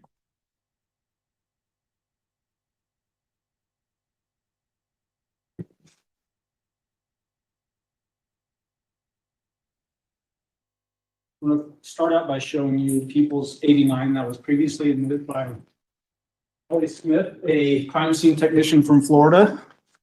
Did you have a chance to look at that item? I did not evaluate this specific item. Okay. Those little plastic red tips, do you recognize what those are? They appear to be consistent with the polymer plugs that are incorporated into various hollow point designs of bullets. Did you send over some pictures to give us an example so that the jury understands what we're talking about, the polymer plugs? I did. And, at this time I'd ask for permission to publish 2 demonstrative photos of Hornady rounds of ammunition that show that polymer plug. Has the defense seen these? Yes, they have. Is there an objection? No. All right. Go ahead. We're pulling them up now. So this is the first, just please describe what we're talking about there. Sure. This is an actual live cartridge of Hornady ammunition. You'll see the projectile or the bullet is the copper colored portion sticking out at this side here. The cartridge case is the silver or nickel colored portion on this side here. You can see in this profile picture, the nose of the bullet located right here has a material that's placed inside. This particular type of bullet is referred to as a hollow point bullet. It's a bullet designed to expand when it comes into contact with tissue. That expansion is to facilitate staying within the target at the time it enters. It's also to facilitate a larger wound tract. Does that mean basically that the bullet head is the way I'll say it, expands so that it has more friction? It opens up, looks very much like a mushroom. It's actually called mushrooming. So the top of flower petals, and it increases the diameter of that projectile. Okay, and if we could pull up the next demonstrative. Tell the jury what we're looking at there. This is a photo looking down at that same cartridge. So now instead of looking at it like this, you're looking at it from this way. And it's just capturing an example of what that polymer plug that some ammunition companies utilize. That polymer plug is designed to prevent that hollow point cavity from filling up with other materials, preventing the expansion of that bullet when it comes into contact with tissue. And then the item that I put on that I just handed you, People's Exhibit 89, those plastic red tips, is that consistent with what we're looking at in this demonstrative exhibit that would prevent the round from being plugged as it's fired through something? Yes, they do appear to be consistent with that. Okay. I'm going to retrieve that.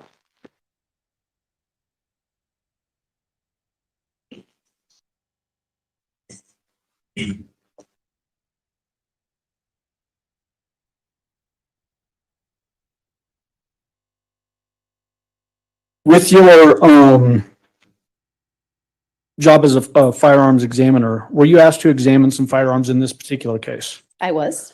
What exactly were you asked to examine for this case? I was asked to look at 3 different firearms, complete mechanical functioning examinations on those firearms. So an examination to determine whether or not they work and whether or not they work the way the manufacturer intended. And then to evaluate those firearms for comparison to recovered bullets. So tell the jury which types of firearms you were asked to examine. The first firearm that I have listed was a FMK Model 9 C1G2 9mm pistol. The second firearm, and this is really in no particular order, the second firearm was a Smith & Wesson M&P Bodyguard caliber .380 auto pistol. And the third pistol was a Smith & Wesson M&P 9C 9mm Luger pistol. So when we're talking about those 3 different firearms, are 2 of those 9mm and then one is a .380 caliber? That's correct. Tell the jury the difference between 9mm and .380. The primary difference is going to be the size of the cartridge that those fire. The .380 auto is going to be a lower velocity, smaller cartridge. Okay. And then as it relates to, I just put the box and an envelope up there. People's 484 and 485 that were just admitted through crime scene investigator Christian Lure. Did you have a chance to look at those items? Yes, I did. Is that the same as what you just described as the Smith & Wesson M&P? I'm sorry, not the Smith & Wesson M&P, the Smith & Wesson model M&P 9C 9mm? Yes, it is. Is that one of so that's one of the weapons that you tested? It is. What did you determine as it relates to whether that was a functioning firearm? I was able to determine that this was an operable firearm capable of causing serious injury or death, and I did not note any abnormalities in its function. Okay. So when you test that, do you actually test fire that weapon? Yes, I do. Or may I approach with people 713? May.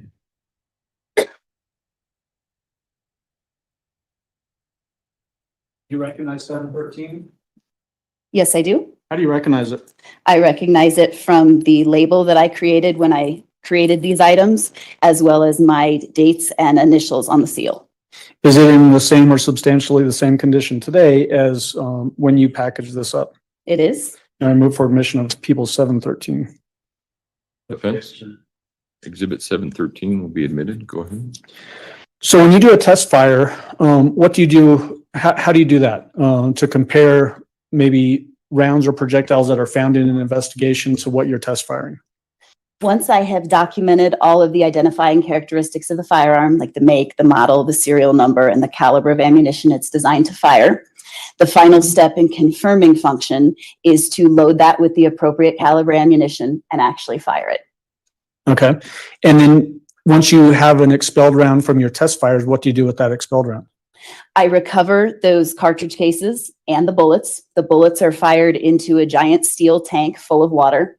That water serves to slow those bullets down gently and without imparting any additional markings or details on the surface of those bullets. So when I recover them from the water and I look at them, I know that any marks produced on the surface of those bullets are solely produced from the barrel of the firearm that I just fired them through. I recover those bullets from the water tank as well as the cartridge cases, and those now become an item of evidence in the case. And is that what we have in 713? It is both the test fired bullets, the test fired cartridge cases, and a silicone cast of this barrel. So tell us about a silicone cast of the barrel. What does that mean? The barrel of firearms, when we do comparison and evaluation, has to be looked at for the types of markings that are present inside the barrel, the types of tool markings that were produced when it was manufactured. It's those different markings inside the barrel that are then transferred to the surfaces of the bullet when it's pushed through the barrel of the firearm. And it forms more or less a signature of a particular firearm. I cast the barrel of these firearms after I complete my test firing so that I can evaluate those markings and determine if they're going to be suitable for comparison and identification purposes. Does this process allow you to potentially compare a projectile that kills somebody to your test fire to see if the gun that you test fired is the same gun that was used to kill the person? It certainly could be done for that purpose. It's also very often done for the purpose of eliminating a gun as a possibility. So let's talk about eliminating. You mentioned those other two firearms that you tested, that 380 caliber handgun, the Smith & Wesson Bodyguard, and then the FMK model 9C1G2. Did you test fire those weapons? I did. Were they functional weapons? Excuse me. Yes, they did operate as they were intended. And were those capable of causing serious bodily injury or death? They were. Did you test or compare the test fired rounds from those two guns to projectiles that were recovered in this investigation? I did perform that evaluation. Were you able to determine whether those were used to fire those projectiles, or did you eliminate those weapons from being used in this case? I was able to eliminate both of those firearms as potential sources of those bullets. Okay, I'm going to approach and show you People's Exhibits 103 and 88.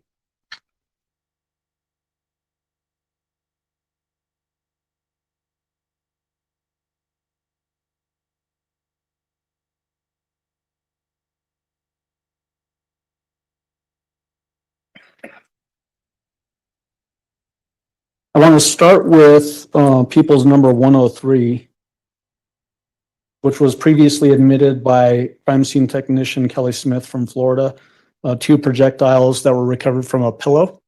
Okay. Had you had a chance to look at those two items? I did. Were you able to compare your test fire rounds from this particular firearm sitting up there with you today to those particular projectiles? I was. What does that analysis tell us? In this particular instance, I was able to conclude that one of the bullets in People's Exhibit 103 was fired in the Smith & Wesson pistol, 9mm pistol, People's Exhibit 484. The other bullet had similar general characteristics, but due to the damaged condition of that particular bullet, I was not able to make a conclusive identification in that instance. So let's talk about that just a little bit. If like you described there, that it damage, what can cause damage to a projectile that would make it difficult for you to conclude that it came from the same weapon? The first issue to contend with is any of the target surfaces that that bullet travels through. So anything it travels through has the ability to impart additional damage to the surfaces that may obliterate the markings that were left behind by the firearm. In this particular instance, the extended period of exposure to biological substances also left significant damage in the form of corrosion, if you will, on the surfaces of these bullets. And in this case, the first projectile that I discussed, I was able to clean up well enough to be able to still visualize the tool marks from the barrel. In the second circumstance, it just simply was no longer in suitable condition. Okay, and then when we talk about People's Exhibit 88, which was previously admitted again by crime scene technician Kelly Smith from Florida, projectile recovered at autopsy. Did you have a chance to look at that item? I did. What did your analysis of that item tell you? I was able to conclude that that bullet was also fired in the Smith & Wesson pistol, People's Exhibit 484.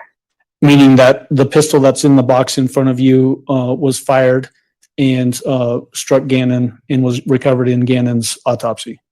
That bullet was fired through that pistol, yes. Okay.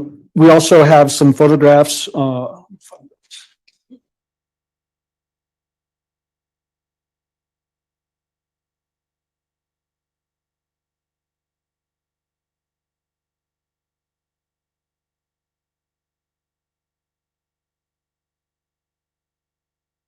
Before you got on the stand with the photos.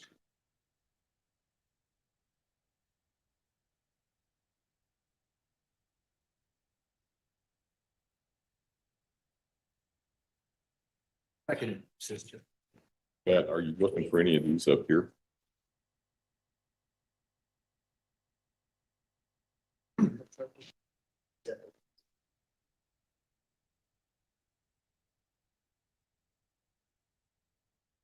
Mr. Allen, Yes, sir. are you looking for that stack there? No. Okay. No, those were previously admitted.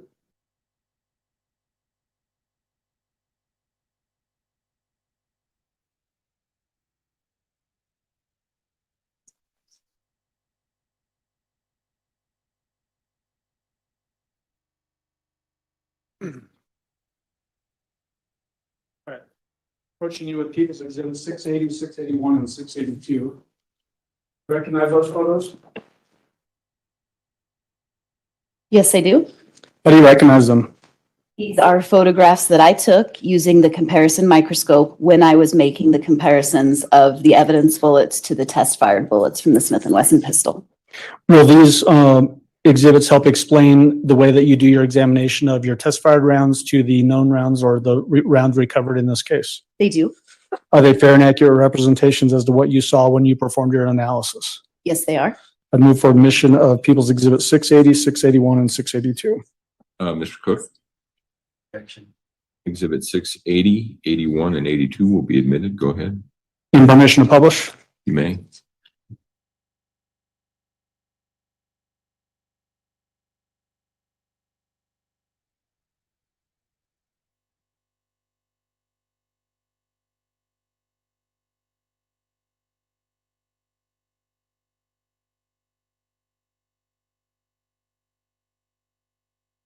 I think you just turned the screen off, Judge. I did. Okay. Let me know when you're there. I didn't want to have anything else appear. That's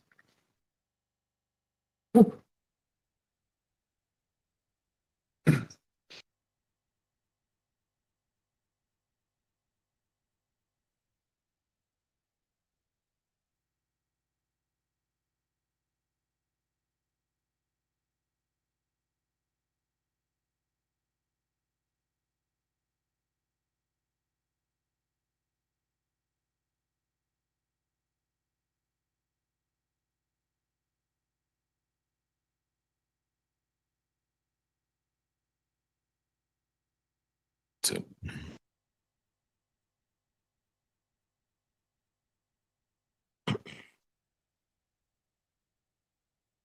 So you've got presenter mode. So you need to slide that back over to our side.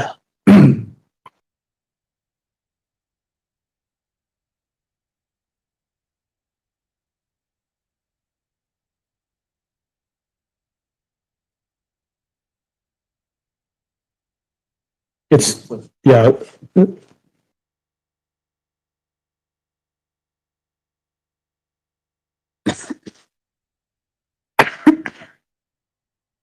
we'll just work through this. So we've got six, go back, please.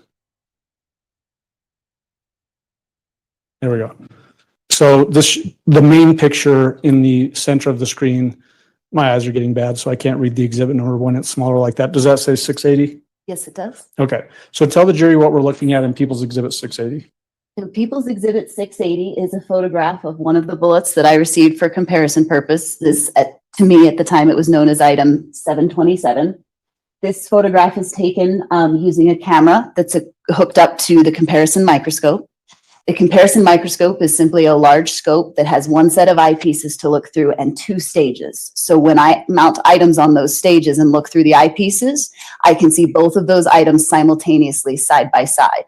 And I can increase the magnification at varying levels as I work through the analysis to look at those different tool marks that are present.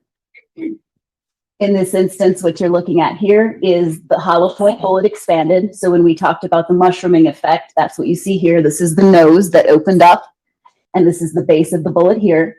And in this photograph, it's just documenting the overall condition of the projectile, as well as one of the land impressions that I evaluated.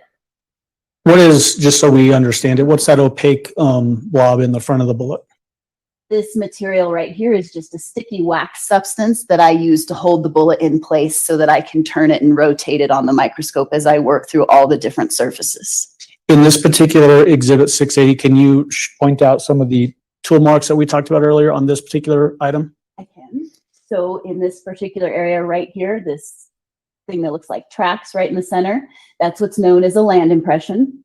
The area above it right here and the area below it right here is what's known as a groove impression. Those are, lands and grooves are high spots and low spots that are formed into the barrel of a firearm. They're formed in a particular number and with a twist to either direct the bullet to spin to the right or spin to the left when it's fired. The purpose of rifling is for spin stabilization. It allows that bullet to travel in the straightest possible distance for the longest amount of time accurately. It's very much like throwing a spiral football down a field as opposed to just lobbing it out there. Those markings are impressed then onto the surface of this bullet as it passes down the barrel of the firearm. Okay, and then if we can move on to 681. What are we looking at in 681? 681 depicts only one photograph of many that were taken during the comparison process. And what you see here is item that was known to me as item 727, so one of the evidence bullets. There's a black line that runs down the center here separating the two images. And on the left-hand side is a portion of the test-fired bullet that I generated using the Smith & Wesson pistol, People's Exhibit 484. And what I'm capturing in this photograph is the overall size dimension correspondence, as well as an area of detail that I'm interested in right in through here. And then there was some additional detail in through here. When you say the item that you understood as number 727, what specifically, for your purposes, is item 727? 727 was the bullet that was recovered from the victim at autopsy. Okay, thank you. And then if we can go on to 682.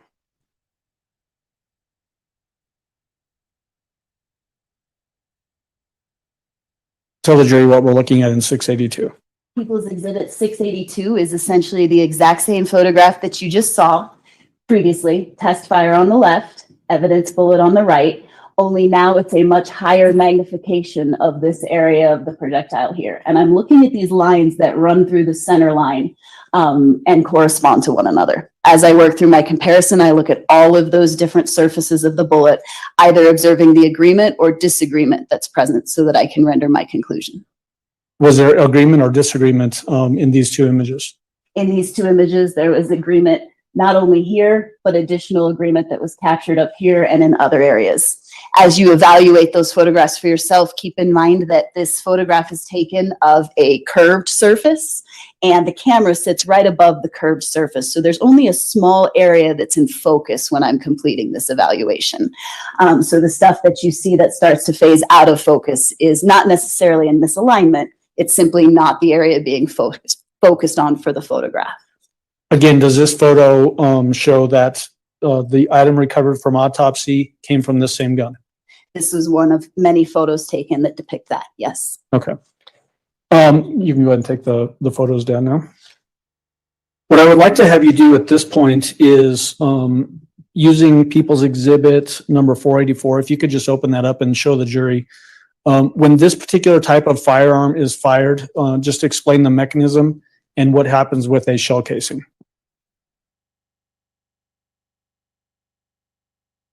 So I'll first point out that People's Exhibit 40 is secured not only into the box, but it has a gun lock running through the action of the firearm. So in its current state, I can see the chamber is open, there's no ammunition present, and it is completely safe. It could not be fired in this condition.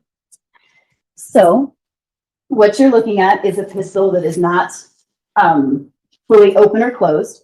When this firearm is loaded for use, the magazine is inserted into the grip located right here. It's the piece that the lock is running through. The slide, which is this top portion up here, is pulled to the rearward position and allowed to move forward again. And when that occurs, the slide pushes a cartridge of ammunition from the top of the magazine into the chamber of the firearm, or this rearmost portion of the barrel. That action also cocks this firearm and it's readied for firing. To actuate firing, the operator would pull the trigger of the firearm and that would send the firing pin into the primer component, into the primer component of the cartridge and detonate that primer component so that firing can occur. The bullet will travel down the barrel of the firearm and the action or the slide will be forced rearward so that that cartridge case can be extracted and ejected and the next round can be placed in the chamber of the pistol. So when that particular type of firearm is fired, it kicks the shell casing out like in your demonstrative exhibit of your bullet. It does if it's operating properly and if nothing is impeding movement of that slide. When a shell casing is kicked out of a firearm like that, do they pile up in a nice, neat little pile? Not necessarily. It very much depends on what surfaces those cartridge cases may hit as they exit the firearm. For example, if you're in a room and there's furniture or walls or ceilings present, those cartridge cases may hit those surfaces and they can bounce all over the place. Conversely, if you're outdoors and you're standing on a nice fluffy bed of grass, as that cartridge case exits the firearm and lands in the grass, it may rest where it lays. So its terminal point may be very consistent. Is there any such thing as a disintegrating shell casing? Meaning that if a firearm is fired like this, that a shell casing doesn't come out or it just disappears? I'm not aware of one just disappearing. I'm aware of them perhaps not coming out of the firearm, but not disappearing. Okay. So that's all I have. Thank you. Cross-examination. Good afternoon. How are you? Good afternoon. I'm well. Thank you. So can you look at the exhibit with the pistol in the cardboard box again? Of course. That, are firearms or handguns, semi-automatic handguns, are they like a shotgun that's a semi-automatic where they're left-handed and right-handed shotguns? Are there left-handed and right-handed pistols? Are we speaking in terms of the direction it ejects? Yes. Yes, there are. Examining that one there, would that be a pistol that is shot by a left-handed or a right-handed person? I should say that it could be fired by either a left-handed or a right-handed person, but I will state that it ejects the cartridge case if it's being held in its conventional proper manner. It ejects the cartridge case to the right. Okay. So more than likely, this would be a pistol that was shot by somebody that was right-handed. Cartridge goes off, is ejected to the right, so it's not going across the shooter's field of vision. I would object as to speculation. He's asking to speculate as to the handedness of the shooter. Well, I will allow him to rephrase the question because at one point he was talking about if it's in your left hand, the shell is going to be ejected over your field of vision. So I will allow that. What do you base your opinion on as far as that's a left or right-handed pistol? So I would not refer to it as either a left or right-handed pistol. I would simply address it in terms of what direction it ejects the cartridge case. And handedness, as far as shooters go, is one element to consider with respect to whether or not they want it ejecting to the right or left. But the other factor to consider is whether they're using their right or their left eye predominantly for sighting. Okay. let's say generally speaking, a right-handed shooter is right-eye dominant. That pistol there is going to eject the shells in a right direction. That is correct. Okay, so if I'm holding a pistol, my finger pistol, it's deadly, watch out. If I'm right-handed holding my pistol in the right hand, the shells from that are going to eject out away from my body. That's correct. They will come this direction, so they will not cross over you. Okay, if I have a semi-automatic pistol that is associated with more of a left-hand favorable shooter's ejection, if I'm holding that with the right hand, it's going to eject to the left, and it's a semi-automatic pistol, so you can shoot more than one time, correct? That's correct. I'm going to have cartridges ejecting across my line of sight. That is correct. If this ejected from the left side of the pistol and I'm right eye focused, it's going to eject this direction. And having spent shell casings, if I'm shooting more than one time going across my line of sight, might not be optimal optimal shooting and aiming conditions to have stuff going right across my face. For aiming purposes, yes. Okay, so if you had somebody that was left eye dominant and a shooter that was left-handed, it would probably be better to have a semi-automatic pistol that ejects to the left. If I were that shooter, that is how I would prefer the design. Okay. So did you say that is a pistol that ejects to the right? Yes, it is. And so that would be a pistol that would favor a right-handed shooter, right-eye dominant. That's how I would prefer it if I were the shooter. Okay. Now, may I approach the witness? You can put that back. Thank you. May I approach?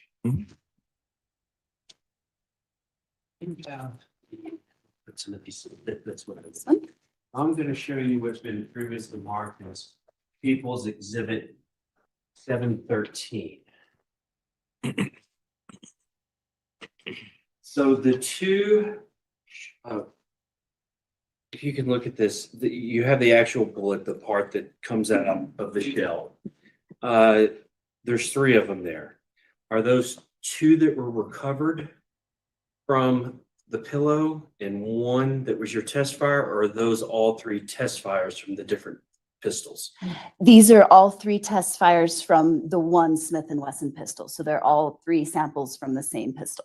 Okay, so and that was the 9mm Smith & Wesson? Correct. Okay, so you did three test fires from there. Do you have the bullets, or can you get the exhibit with the two bullets that were pulled from the pillow? That would be exhibit 103. Sure. Well, I'll take your word for it, Judge, because I can't find it. Yeah, there it is. Yeah, exhibit 103.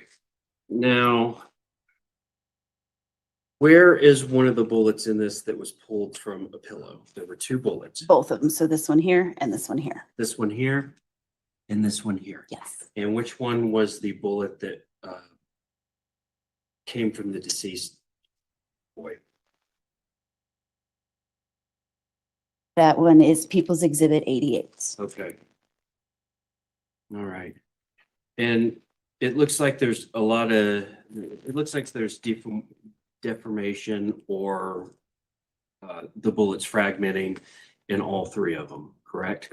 They are definitely deformed to various degrees, yes. Okay, but the one that was pulled out of the individual looks to be more deformed than the bullets that were pulled out of the pillow. Yes, I would say the nose is more fully expanded and there's slightly more deformation in that one, yes. Okay. And if you know this, great. If not, that's fine. Would you expect two 9mm hollow points? It looks like they were Hornady, manufacturer of the shells. Would you expect those bullets to actually penetrate through the pillow? If they went through nothing else, Yes. just the pillow, Yeah. I would expect a 9mm of this design to go through the pillow. Okay.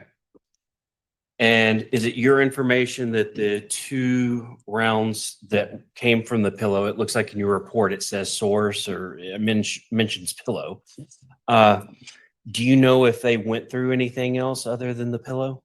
I do not. I can simply state that they have hard impact damage that suggests something other than the pillow came into contact with these items. Okay. Do you think that these two bullets,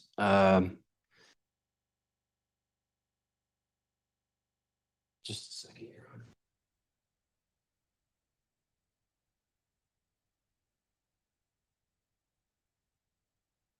Do you have any idea what that could have been?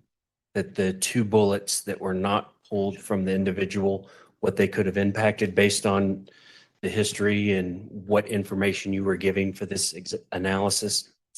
I would say based on the history and information, no. Based on some of the trace evidence that I observed present on the bullet and stuck in the bullet, there was evidence of it having passed through biological substances. So there was evidence of possible bone and possible hairs present on the surfaces of those bullets. Okay.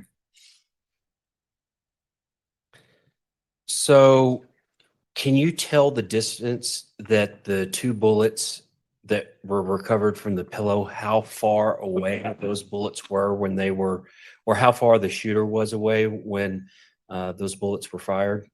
I cannot, in this instance, I did not have the opportunity to evaluate the pillow and there was no distance testing performed. Okay. And were you aware that the pillow was actually taken into evidence and recovered? I was aware of very little more than these were recovered from the pillow. Okay. Would it have been a benefit to you in your analyses to have had the pillow where the bullets came from, to examine it and possibly do separate test fires into that pillow? The only time that would have come into play for me is if there had been testing requested to determine how far away those surfaces were when they were shot into. Okay.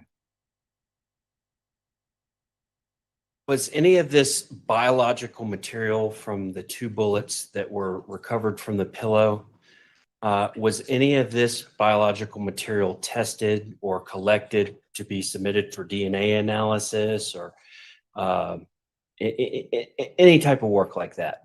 It was most certainly collected by me when I evaluated the bullets. I preserved that evidence in case additional testing was warranted on them. I am not aware if any further testing was undertaken after I collected it. Okay. But you felt it was important enough to at least collect it and preserve it. Certainly important to preserve it, especially considering that my handling would have obstructed it and destroyed it during my process. So it was important to preserve that in case it became necessary for testing down the line. Okay.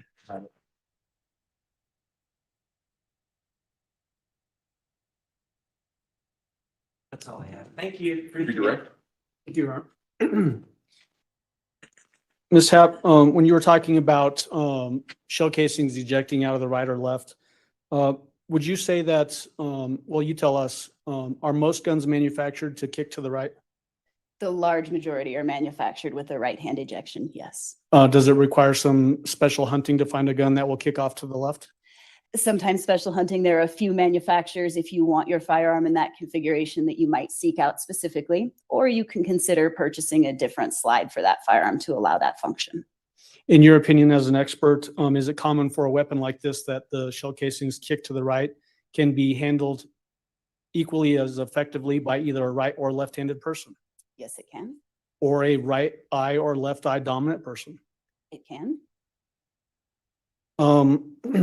Were you aware that the shell casings recovered from that pillow were in a suitcase with a decomposing body? I became aware of that later, yes. Could that have been contributing to some of the biological substances that you found on those two those two projectiles? That certainly contributed to some of it, yes. And then as it relates to other types of scientific testing, is it very common or not very common to find fingerprints on bullets? On fired bullets? Yeah. It would be very uncommon to find that after a bullet passes through the barrel. theoretically, the way that would work is the fingerprint would be deposited before it was fired. Then that bullet is going to pass down the barrel of the firearm. And as that happens, the action of the bullet rubbing in the inside of the barrel would obliterate the fingerprint.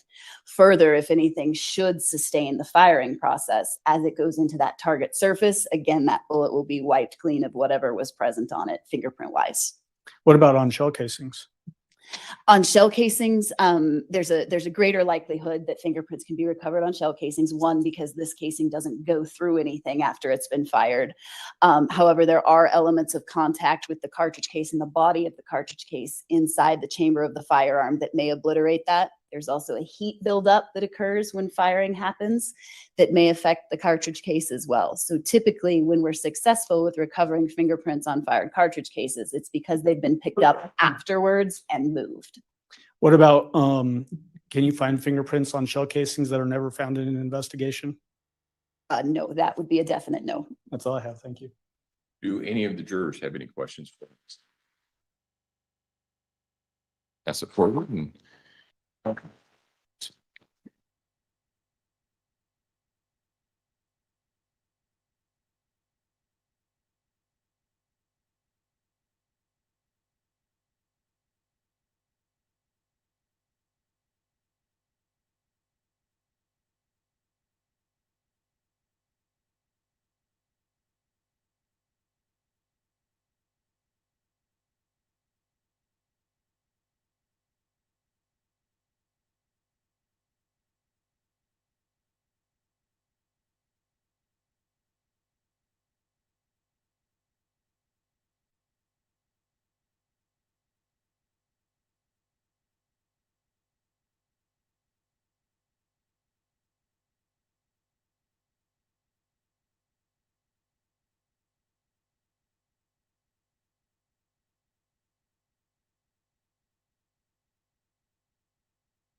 Ms. Happ, did any of the three pistols you examined eject from the left? They did not. All three of these ejected to the right of the firearm. I'm going to ask this question. Let me know if you think it's outside your area of expertise. If someone is left eye dominant and a shell ejects across your field of vision, would that cause someone to miss?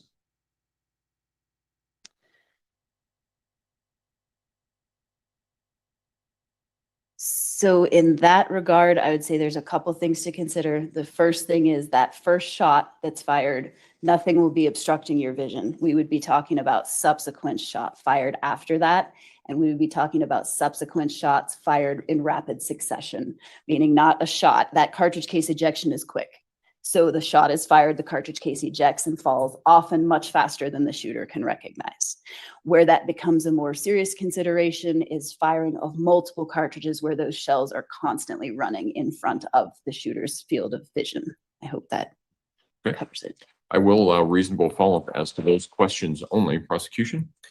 Are there a lot of factors that can go into accuracy of a shooter? Oh, absolutely. Can you list off some of those? The firearm is one.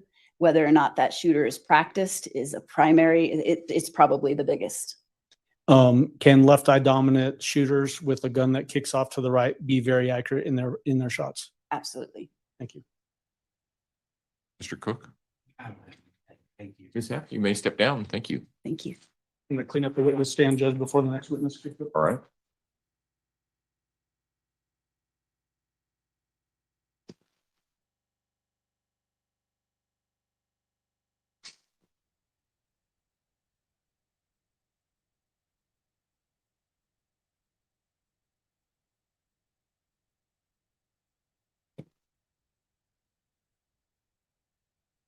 You can call your next witness, please.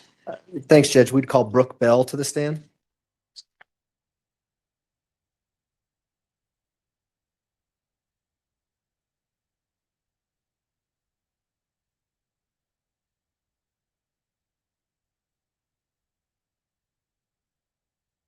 Ms. Bell, if you would step forward and raise your right hand, please, ma'am. Do you swear affirm the testimony about to give in this matter will be the truth, the whole truth, and nothing but the truth? Yes.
the sergeants, law enforcement personnel have regarding the case up to the point that we become involved with the case.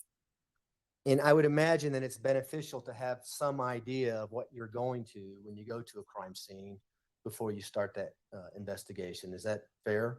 That is the most common situation. We tend to have an idea of what type of investigation or what type of crime has occurred when we respond. That is not always the case, though. I'm going to talk about this case and this investigation. On January 29th of 2020, were you asked to go to is it 6727? 6627, I believe. 627. You think I'd had memorized by now, but 6627 Mandan Drive to search a residence. Yes, I was. What kind of information did you have prior to that and prior to that search on January 29th, 2020? So the initial information that I received prior to responding to the residence was that an 11-year-old child had gone missing 2 days prior to my request to respond and document or search the residence where he lived. And the only information I was provided at that time was that the investigators had reason to believe that he may be the victim of a homicide. I didn't receive any additional information until I responded to the residence, where I received that case briefing that I mentioned previously. And that was just kind of more of a timeline of events in terms of what the detectives knew up to that point. And what was that? What was the briefing that you received when you arrived at the residence? So I responded, it was Wednesday, January 29th. So at that point, the 11-year-old child who was identified to me as Gannon Stauch had been missing for 2 days. I had received information that he had reportedly gone to a friend's house and didn't return home and was reported missing that Monday around 7 p.m. and that sheriffs with the El Paso County Sheriff's Office had responded around 10 p.m. that evening. I was also informed that the following day, so Tuesday the 28th, the Sheriff's Office had sent investigative personnel to do a search of the residence.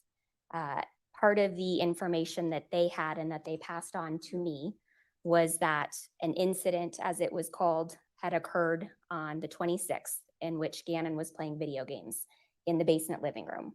And a candle was knocked over, damaged the carpet and a couch in the basement. They had informed me there was a section of carpet down in the basement that had been burned and cut away down to the padding. And so that it was suspicious in nature. It had been covered with carpet and an area rug.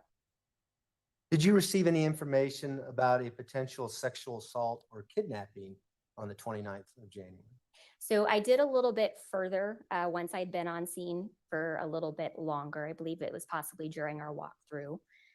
The information that they provided to me was that Gannon's stepmother, who was identified to me as Letecia Stauch, had contacted an individual about the carpet repair, and that individual came to the house and she was sexually assaulted in Gannon's bedroom and that Gannon had been kidnapped.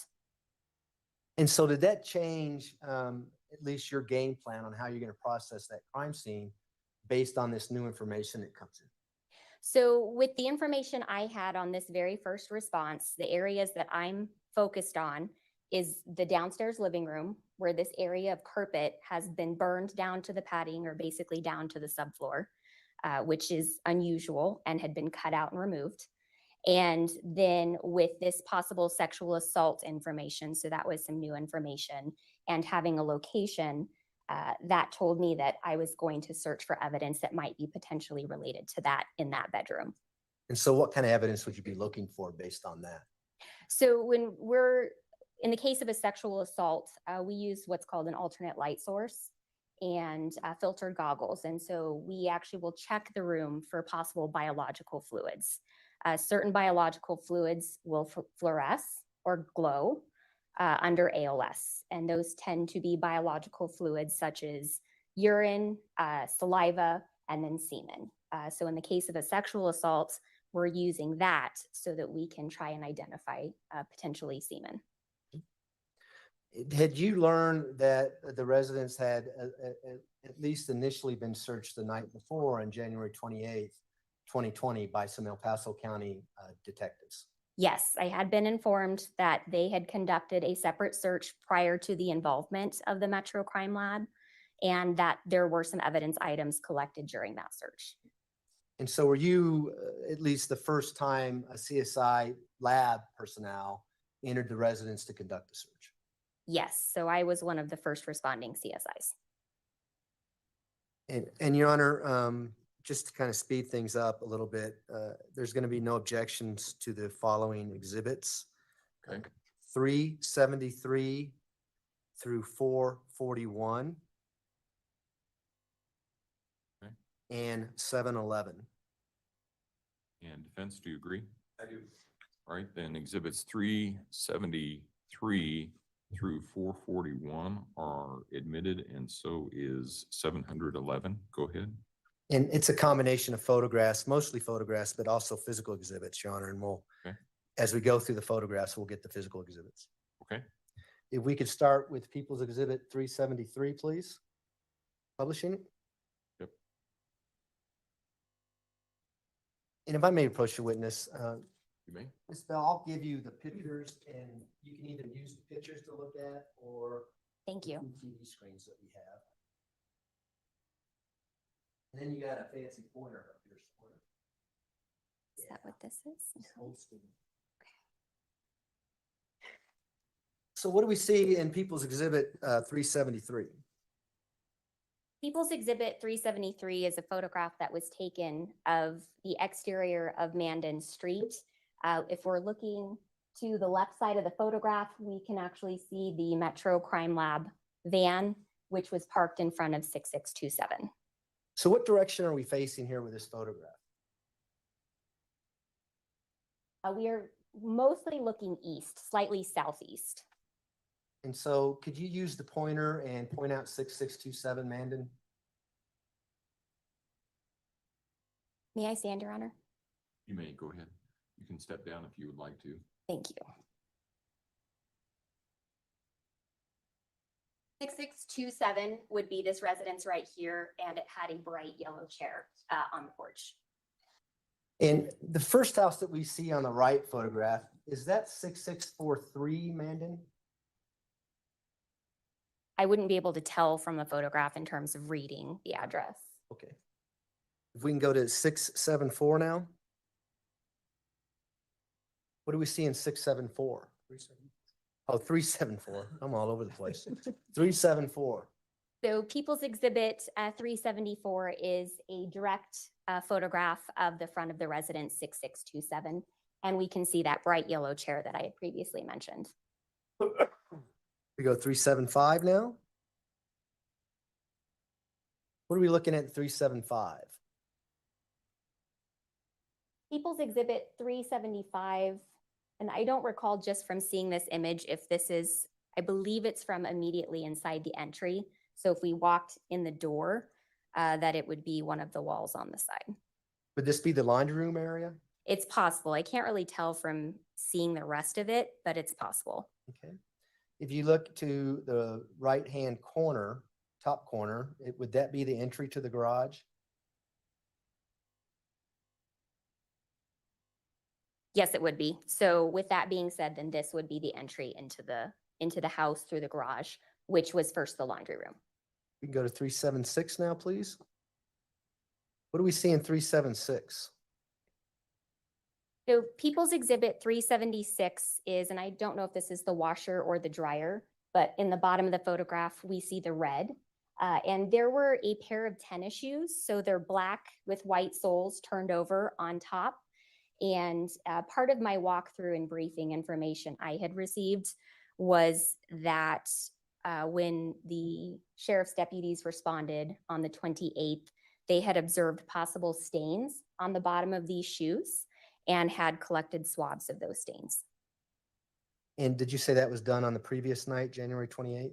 That's correct. So when I mentioned they had collected some evidence on that first response, that was one of those items. 377, please.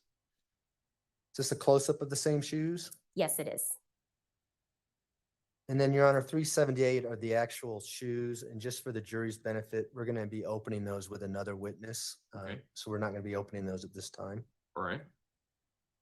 We can go to 379 now. What do we see in People's Exhibit 379? So People's Exhibit 379 is a photograph inside the garage. And if we look in the upper left-hand corner, we can actually see the door that's open, and that's what opens into the laundry room. Now, on January 29th, were you looking for blood in this particular garage? Not initially. However, it was brought to our attention when a deputy had responded that while we were working on documentation in the basement, that he had located some stains that he believed to be possible blood stains. We can go to 380 now, please. What do we see in People's Exhibit 380? People's Exhibit 380, we've actually moved further into the garage, so now we're closer to the entry door. And there are actually 3 sticker scales present in this photograph that were placed to identify those possible blood stains that were located by the deputy. Could you please point those out for the I jury? will, yes. And Mr. Young, could you find a reasonable breaking point in the next 5 minutes or so? We could stop now if you like, Judge. Okay. Whatever you're. You can go ahead and answer that question and then we'll take that Okay. break. And is it okay? May I stand again? Thank you. So when we look in the middle stair in the garage right here, we can see a sticker that was actually identifying a possible blood stain that we labeled A. And then we have 2 more on the floor. So possible blood stain B and possible blood stain C. All right. With that, ladies and gentlemen, we will take we'll take another recess for about 10 minutes. If I can have everyone back in the jury room a little bit before 4 o'clock, we should be able to start right on time at that point. Don't discuss case among yourselves. Don't discuss case with anyone else. With that, all rise for the jury, please.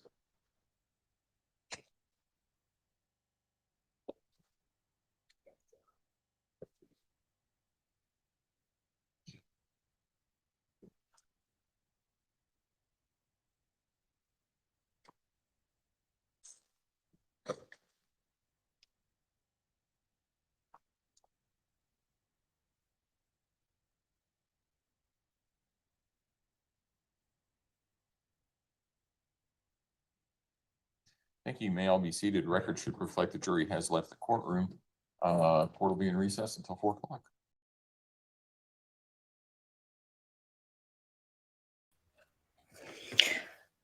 Wist said they probably suspected her from day one. Nothing made sense. They couldn't help but suspect her. She made everything so obvious for them. She thinks she is, she's Captain Obvious. She's the most interesting person she knows. She's the smartest person she knows. She's the prettiest person she knows. She's the best mother she knows. But nobody else got the memo. This is all in her mind. And she wants everyone's attention till she doesn't want it. She's got to be numero uno in everyone's life, particularly Al's. And she knew when he wasn't paying the attention to her that she had 5 years before. Well, we all know in relationships, things like that change. She'd do anything to capture all his attention. Well, for one, she's a military wife, so that's never going to happen. Never, ever going to happen. If you are a military wife or a military husband, you were raised by a military parent, it doesn't happen like that. It's not possible. And anyone who says it is out of their mind. But you're right, Wist. Nothing ever made sense. Nothing. So there was a misunderstanding in chat. She did not plead guilty. I wish she had. If she had pled guilty, she would have saved everybody this torment. Al, Landon, Lena, Harley, the taxpayers of Colorado Springs, which are footing this huge bill. Huge bill. Trials are super expensive. She's not going to do that. She said guilty. No. Oh, yeah, guilty by, is it not guilty or how is it worded? It's by reason of insanity. This whole thing, everything that we're going through is for them to come out and for the jury to say she can go to an institution to be rehabilitated, not prison. Now, I know some people say, okay, but then why are they going through all that? Why aren't they just having the psychiatric witnesses? Because if sometime during the middle of this trial, she decides to change her plea to just straight up not guilty, they would have to start all over and introduce all this evidence. So it's kind of a 2-for-1 from what I'm reading. Above my pay grade, as you know. And I'm at the point hearing all this nastiness, all of it. The lightest thing she's done is tried to kill 3 law enforcement officers on the way from South Carolina to Colorado. That's the nicest thing she's done. Only hell can sort out her type of evil. Only in hell can this be worked out. Up on top of the ground isn't good enough, but we're going to do our best. We're going to do our best up here. I have a lot of faith in this jury. So let's take a break and look at this. And when I play these videos, just to kind of take the load off and get a laugh, it is not to be disrespectful to Gannon. It's just we need a break.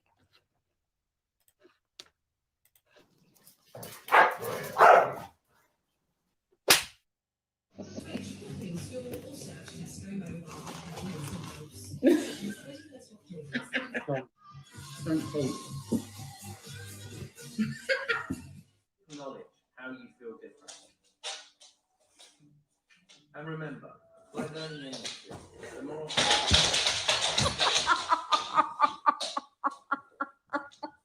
so what would you like to do next? You can go back to the beginning.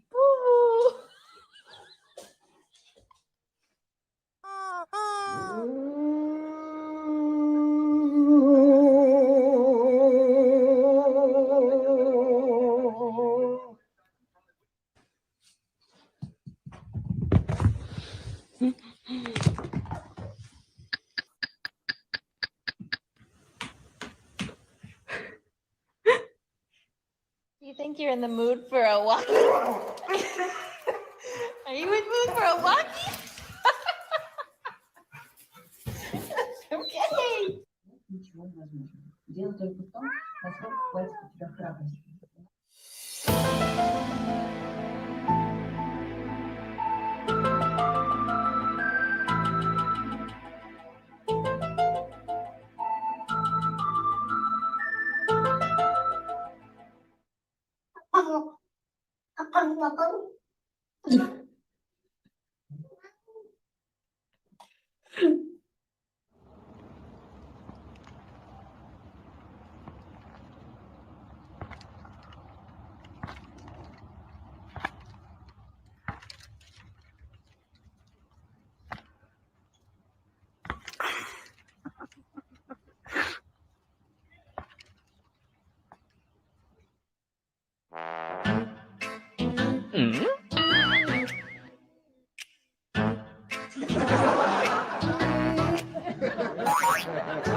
Interviewed Marianne Boskowski's family and friends, they learned that Tim and Marianne had recently been on a cruise, and all was not happy. Marianne said, if things don't get better, by the time I get back, I can always leave, and I'm taking the children with me. There was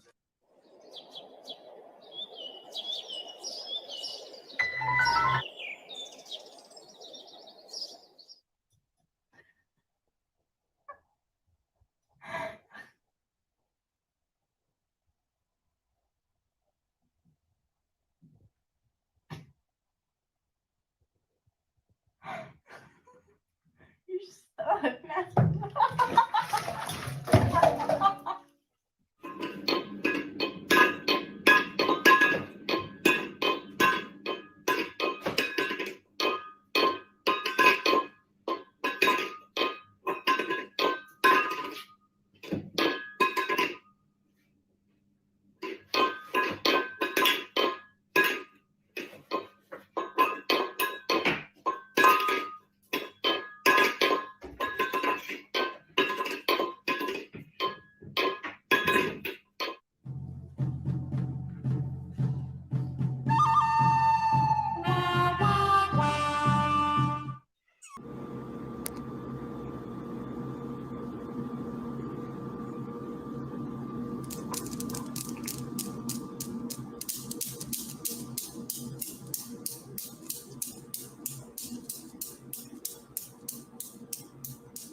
his neck. It's his spot. Can you breathe, buddy?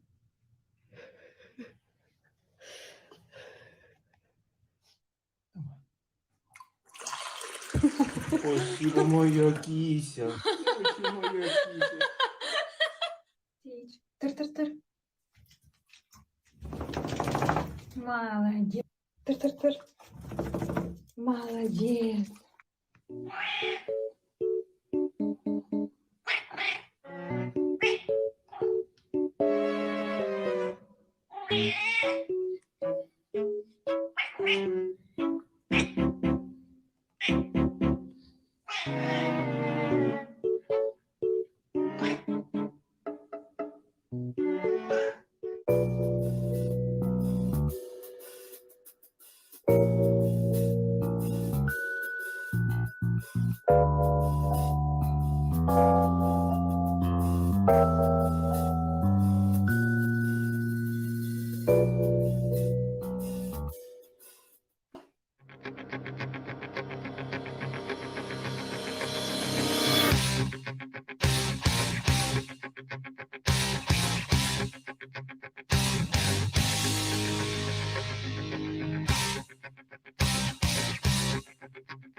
Excuse you?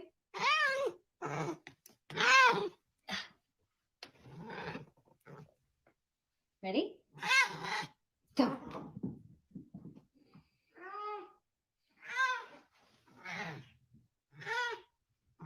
Drop it. Ready? Go.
Votre toast, je peux vous le rendre.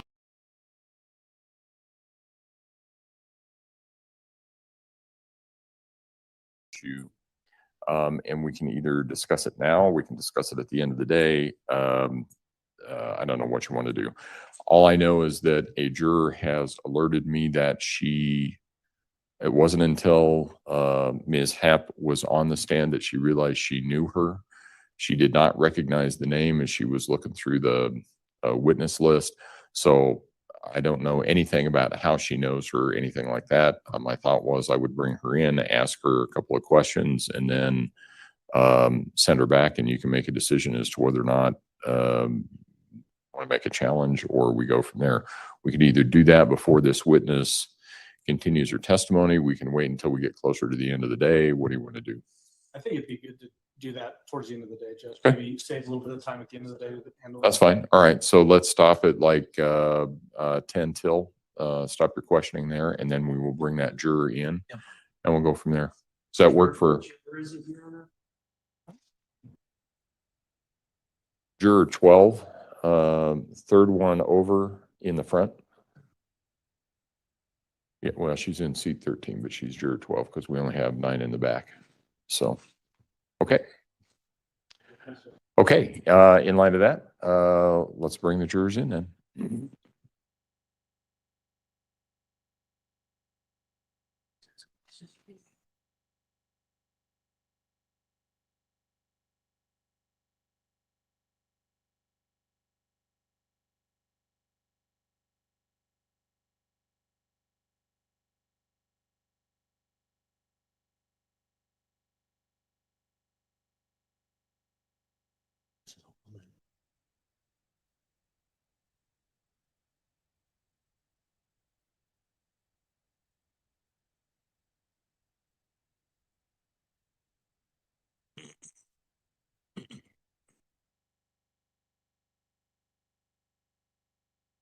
All rise for the jury, please.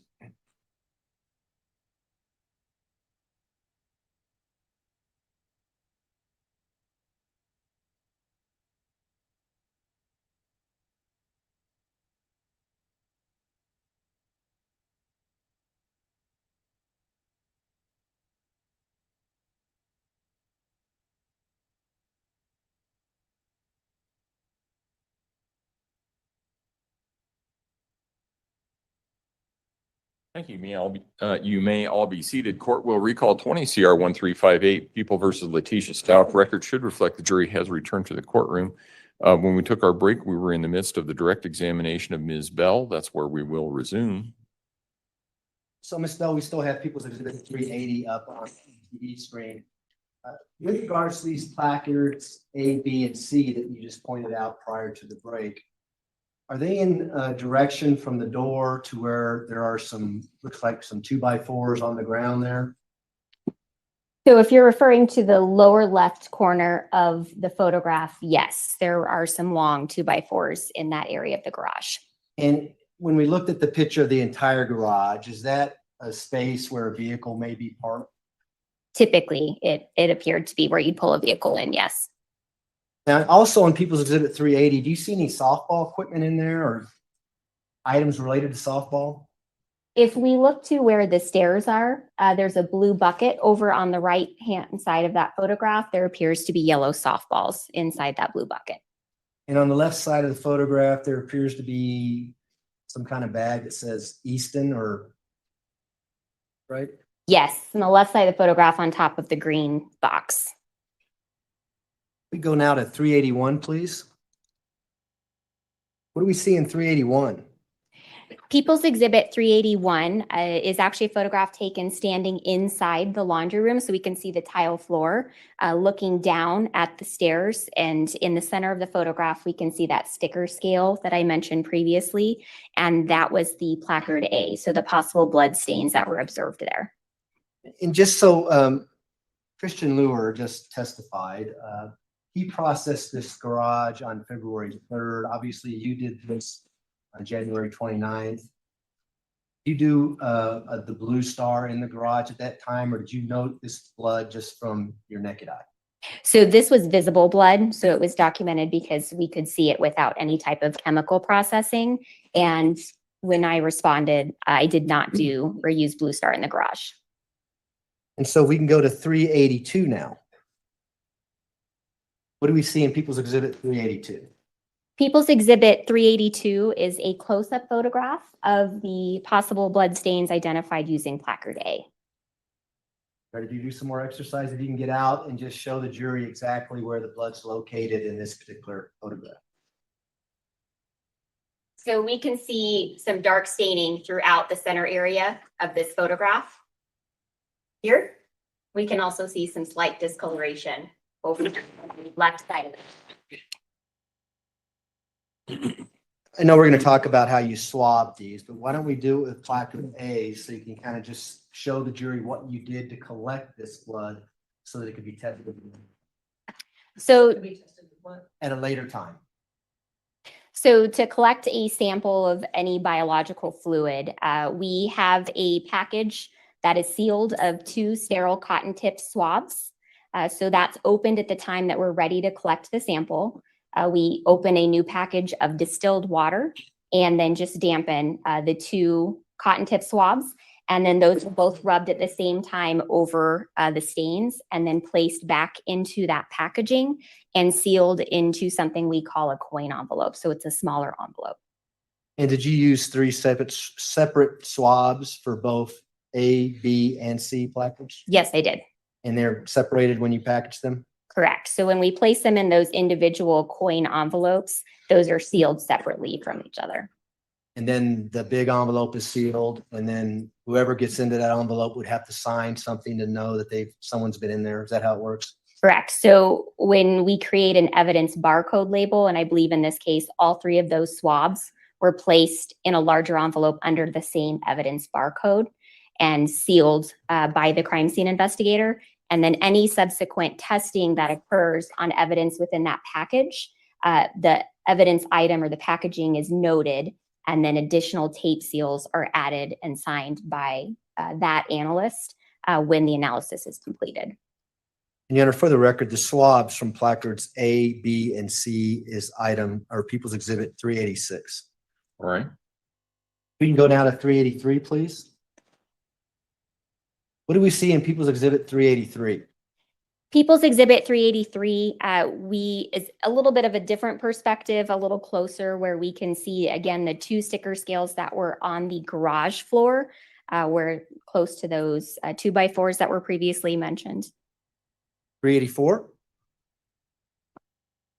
People's Exhibit 384 is now a close-up photograph of the possible blood stains identified using placard B. Could you point those out with a pointer, please? Yes. So in this photograph, it's really concentrated toward the center, but the discoloration is in this general area and then extended into the upper left portion of the photograph. And is that the area you swabbed then that we talked about earlier? Yes, that would be the area that representative samples were collected. 385, you could probably stay there for this one. What do we see in 385? People's Exhibit 385 is now a close-up of the stains that were identified using placard C. And I will point those out again, just directly above the actual sticker scale and then a little higher toward the center of the photograph. Now, are these particular more visible? These blood, are they droplets or what are they? So these appear to be more consistent with possible transfer stains to me. But these are a little bit more visible in this particular photograph than what we saw in B. If we look at the photograph, there's different photographs at different angles of B and C, and B is a little more visible in a different angle, and that just has more to do with the flash that occurred when that photograph was taken. What's a transfer stain? So a transfer stain is when blood is deposited on a surface from another surface. Kind of speaks for itself, right? It's just transferred onto an object. You can resume your seat. Thank you. If we can have 387 now, please. What do we see in People's Exhibit 387? People's Exhibit 387 is a photograph that was taken in the backyard on the east side of the house. And of significance in the backyard is the trash dumpster, so we can see the green in the center of the photograph. And were you made aware that these trash cans were searched on January 28th? Yes, I was. 2020. Yes. Let's go to People's Exhibit 388. What do we see in People's Exhibit 388? People's Exhibit 388 is a photograph taken in the basement, and this area was referred to in most of our reports as the basement living area. So this particular photograph, I believe in terms of orientation, we're looking southwest in the basement. In the area that you alluded to, I know we have some other pictures of it where there were potential burn marks on the carpet. Could you just point that out for the jury so they could have some context with this picture? Yes, I'm going to stand up to do that. Sure. So in the upper right corner of the photograph, we have a couch here. And directly in front of that couch was an area rug, and we can actually see that here. And on top of it, in this particular photograph, you can see a section, rectangular section of carpet that matches the rest of the carpet throughout the residence. Okay, thank you. 389. What do we see in 389? People's Exhibit 389 is now standing in that living area portion of the room. So in the lower left corner, we can see that area rug that I had previously mentioned. And then we can also see the corner of the couch that it was in front of, and that's over on the left side of the photograph. In the center of the photograph, so we're looking east toward that love seat chair. There's 3 blankets, and they were kind of in a pile, and those blankets had burned debris on them. We go to 390 now. What do we see in 390? People's Exhibit 390 is a close-up of those blankets that was located on the floor in front of that love seat, and we are able to see some of the charring and burned debris. 391. What do we see in 391? People's Exhibit 391 is now in the search phase where we're actually looking at the items that were identified. So one of the blankets has been spread out, and we can see that there's a scale in this photograph showing where some dark burned debris is. And did you spread this blanket out to take this photograph? Yes. And did you collect this blanket as evidence? This blanket was collected, yes. We can go to 392. What do we see in 392? People's Exhibit 392 is just a close-up of the previous blanket in the area where we saw that scale of the burned debris.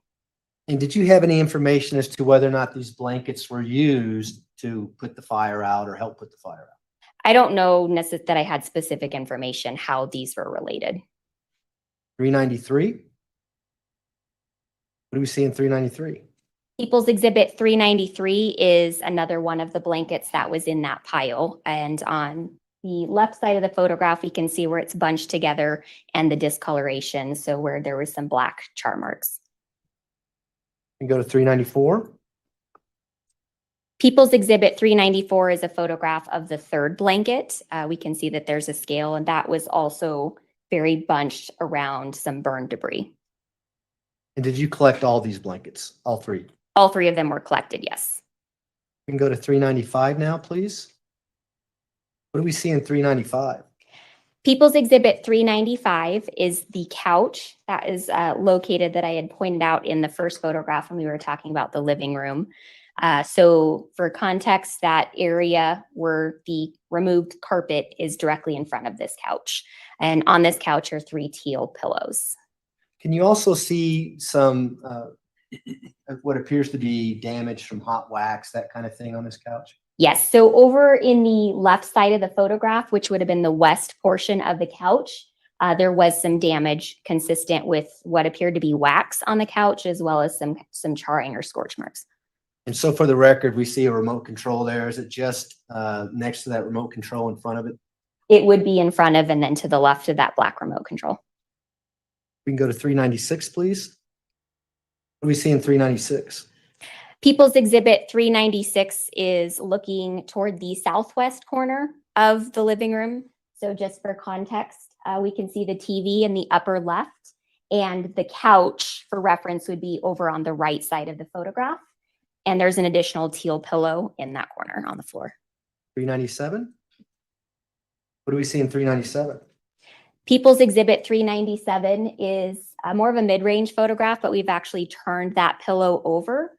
And in the center of the photograph, it's actually going to be in the right corner of the pillow. There was more of that kind of burned, charred material. We can go to 398 now.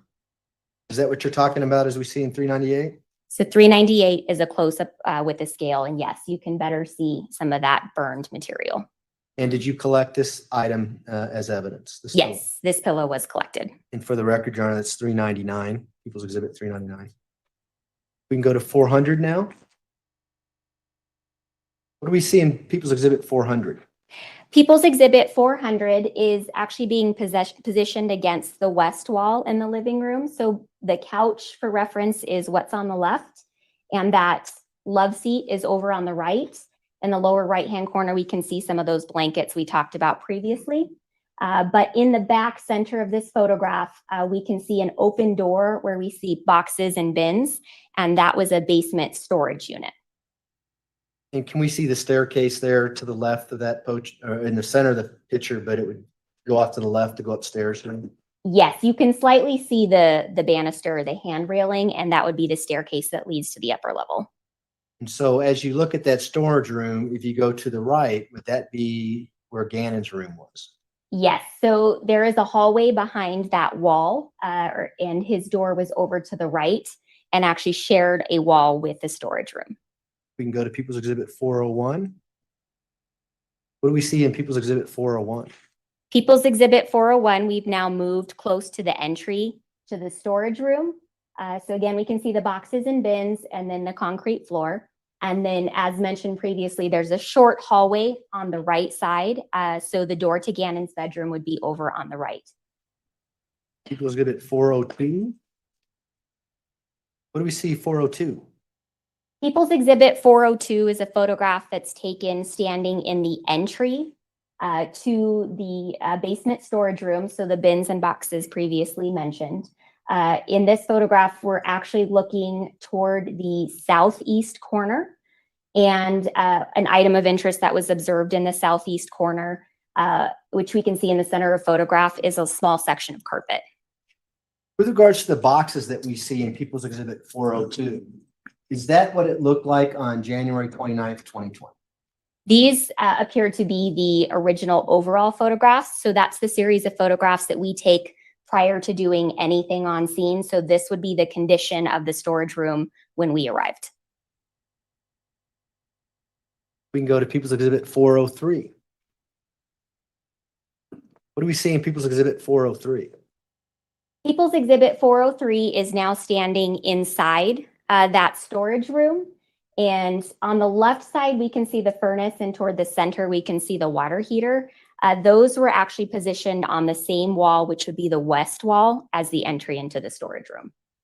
People's Exhibit 404. What do we see in People's Exhibit 404? People's Exhibit 404 is just slightly rotated to the right from that previous photo and down so that we can see the concrete floor. If it helps for reference in terms of from the previous photo, that bottle of Gain in the previous photo, if you go back one. We're at 403 now. So it's shifted slightly to the right and down. And go back to 404. Now in People's Exhibit 404, there seems to be a box there at the lower portion middle there. Do you recognize that box? I do. So in the lower portion of the photograph, there is a box that has Amazon tape. And if I recall correctly, based on the marker, the writing on it, that was a box that was collected in a following response out to that residence.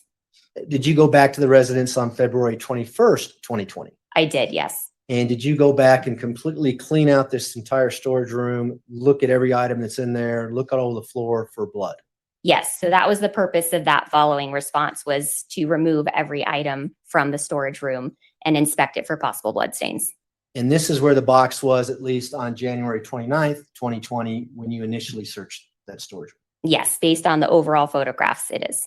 We'll talk about that box when we get to the February 21st, okay? Okay. Don't let me forget. Okay. Give me 1 second. All right, let's go to, I'm sorry.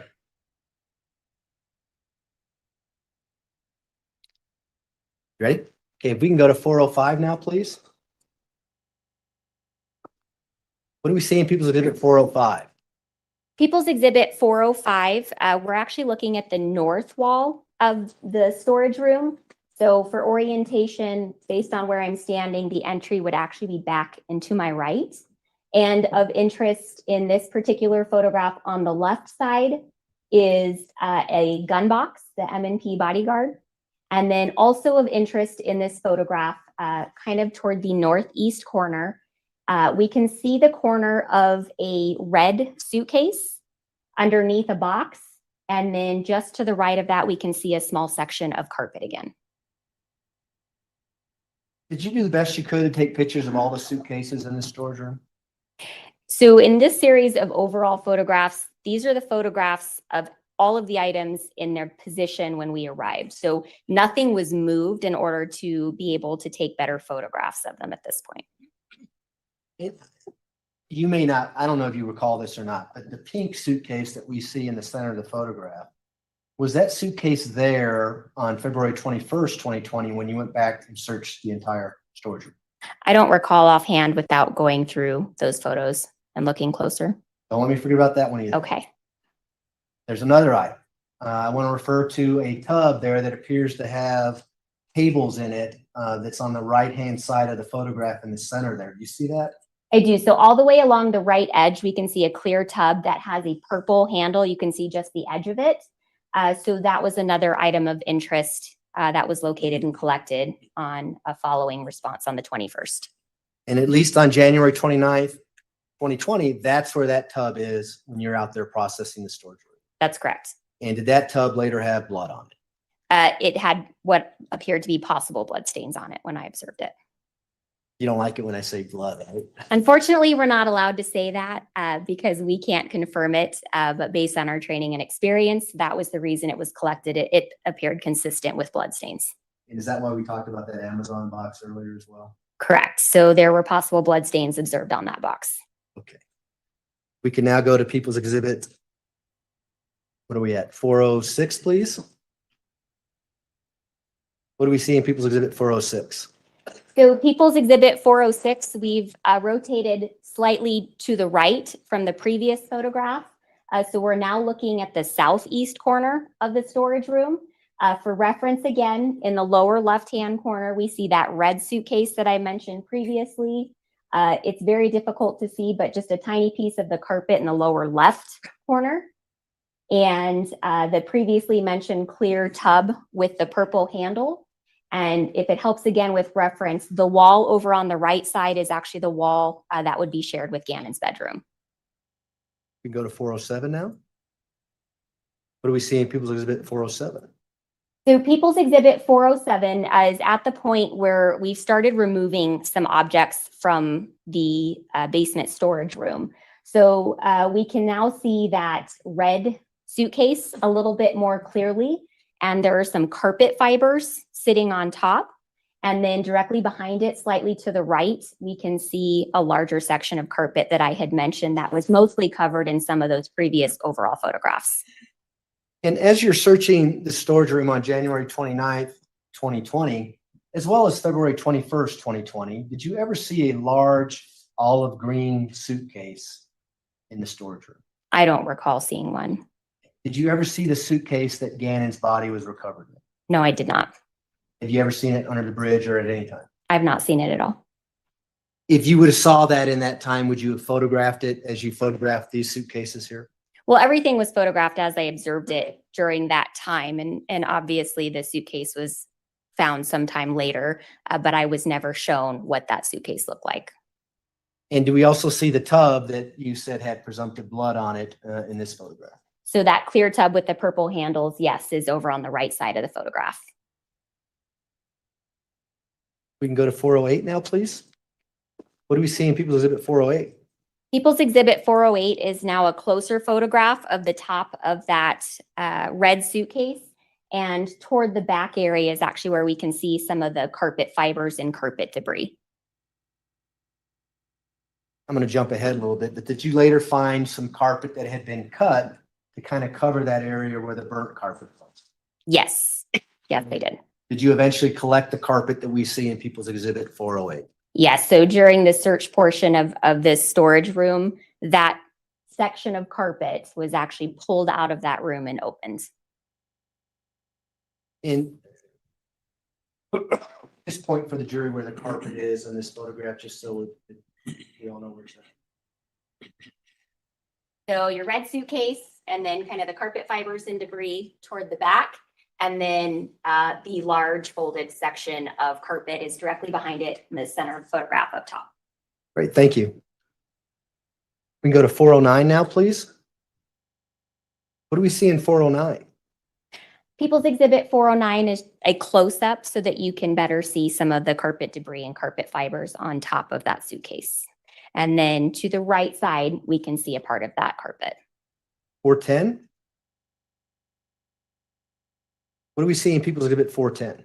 People's Exhibit 410 is when that section of carpet was pulled out of the storage room. It had been rolled and folded. And when I opened the fold, concealed inside was a smaller piece of carpet that had possible bloodstains on it. And can you point that out for the jury just so we can distinguish between the small piece and the large piece?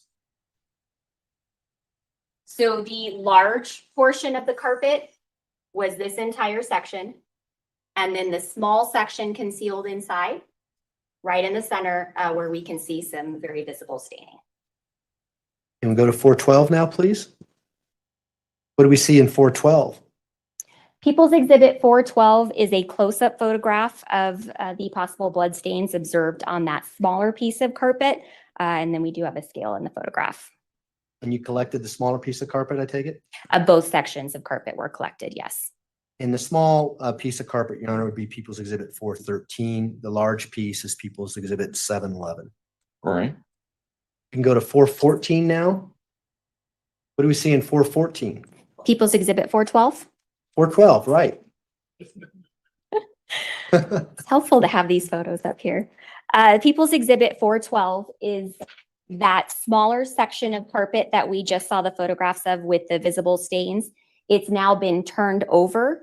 And what's of note in this photograph is that we can see some additional stains on the top surface in the lower right corner and in the center, and that the actual entire section of carpet is discolored in comparison to the rest of the carpet underneath. And could you tell whether or not looking at these stains on either side, what kind of stain it is? You alluded to transfer stains when we were in the garage. Not necessarily, at least on the upper side of the carpet, due to the texture of the carpet.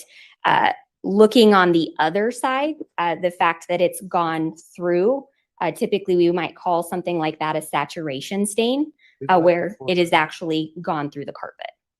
So is that what we're talking about as we see in 411? Yes. So that's more of a saturated stain? Potentially. It's difficult to say, but it is consistent with some type of transfer or saturation stain. Now we can jump ahead to 414.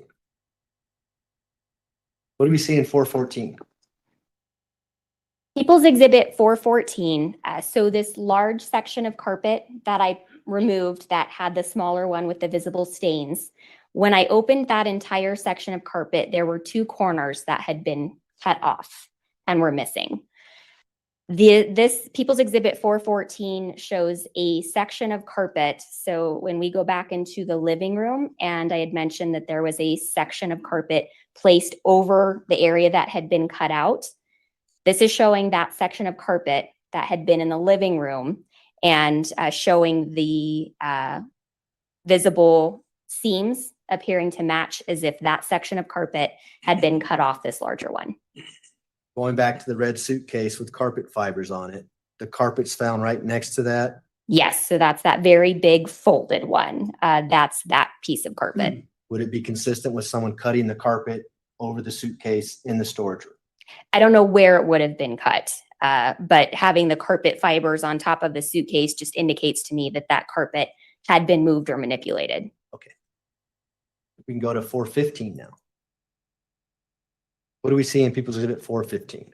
So People's Exhibit 415, we are now seeing that area in the basement living room in front of the couch. So for reference, the couch is in the upper right-hand corner. You can see the remote and those burn marks on the couch that we had talked about previously. We can see a patch of carpet has been cut out in a square or rectangle. And then we can see the black padding underneath. And it might be difficult to tell in this photograph, but the shape and characteristics were pretty consistent and appeared to be burn and char marks in that padding. 416? People's Exhibit 416 shows a patch of carpet covering that. In the right side of the photograph, we can see that area rug we talked about previously as well that's been pulled back. So when we arrived, that area rug was in place as if it would be normally on the floor. And when it was pulled back, this is what we observed, was this extra piece of carpet placed on top of that cutout. And that previous one showing the cutout corner that was matched with the seams is this piece of carpet. We can go back to 416, please. 415. And people that did the 415, what was your understanding on how this fire started that we see the results from in 415? The information that I was provided was that while Gannon was playing video games on the 26th, he knocked over a candle and somehow that caused the fire. Is that consistent with your training, your everyday knowledge, a candle falling on the carpet, burning right through the carpet, through the pad, all the way to the concrete? That's not what I would expect to see, no. Why is that? I wouldn't expect, a lot of carpet and materials are made to be more burn resistant. So you could hold a lighter to carpet and it's not instantaneously going to burst into flames. We've also had training with our local fire department where we've actually done that exercise, laid carpet out, held a lighter or a torch, trying to set it on fire, and then doing that with different ignitable fluids to see how long it would take to actually set and burst into flames. Would it take a significant amount of heat to create that charl mark? It would, and it would have to be a sustained heat. So not just a quick, without some type of ignitable source. Now, with regards to this area, the jury's heard about Blue Star, so we don't need to get into that, but did you Blue Star this area to see whether or not there's areas that you needed to swap? Yes, so on that first response, because this is the area of the primary disturbance and things out of the ordinary, that's the room they requested I do Blue Star in, and it was done in this area, yes. And did you swab that area based on the results of your Blue Star? There were swabs collected from a few areas in the living room, yes, based on a presumptive positive. Can you point out the general area where you swabbed? If I remember correctly, the area on the carpet that I had a presumptive positive reaction was in this section, which would be the lower left portion of that cutout square. And same process as you did in the garage, sealed, so others could test that swab at a later time? That's correct, yes. Now, before we leave the January 29th search, did you also go into Gannon's room on the 29th? Yes, we did. Did you smell anything when you went into Gannon's room? So as a part of the walkthrough with one of the detectives who had been there the previous day on the 28th, he had mentioned an unusual, and that's how it was described to me, an unusual odor in Gannon's bedroom near the center and an unusual odor near the light switch. So I did detect an odor in the room, but it wasn't one necessarily that I could place. I couldn't characterize it as something that was familiar to me as traditional bleach or cleaning products. Also of note was that there was odor of urine, so pet urine throughout the basement, including in there. And did you know they had a couple dogs that lived in the house as well? I did. I don't know if it showed the photographs, but in the area next to the basement living room along the south wall, there were 2 dog crates and there were actually dogs in them at the time that I was there. And so in between January 29th and February 21st, had other members of your lab, the Metro Crime Lab, gone out to search this residence? Yes. Had you gone out there on different occasions as well? I had been out there a total of 3 times, but I wasn't with each of the CSIs for each time the Metro Crime Lab responded. And so on the January 29th and February 21st, you did a report based on what you did at that residence? That's correct. And others would do reports based on what they did, for instance, on February 3rd or February 5th, that kind of thing? Yes, so I did respond on February 3rd, but I did not complete a report. CSI Lewer was the primary CSI who responded, and I came to assist.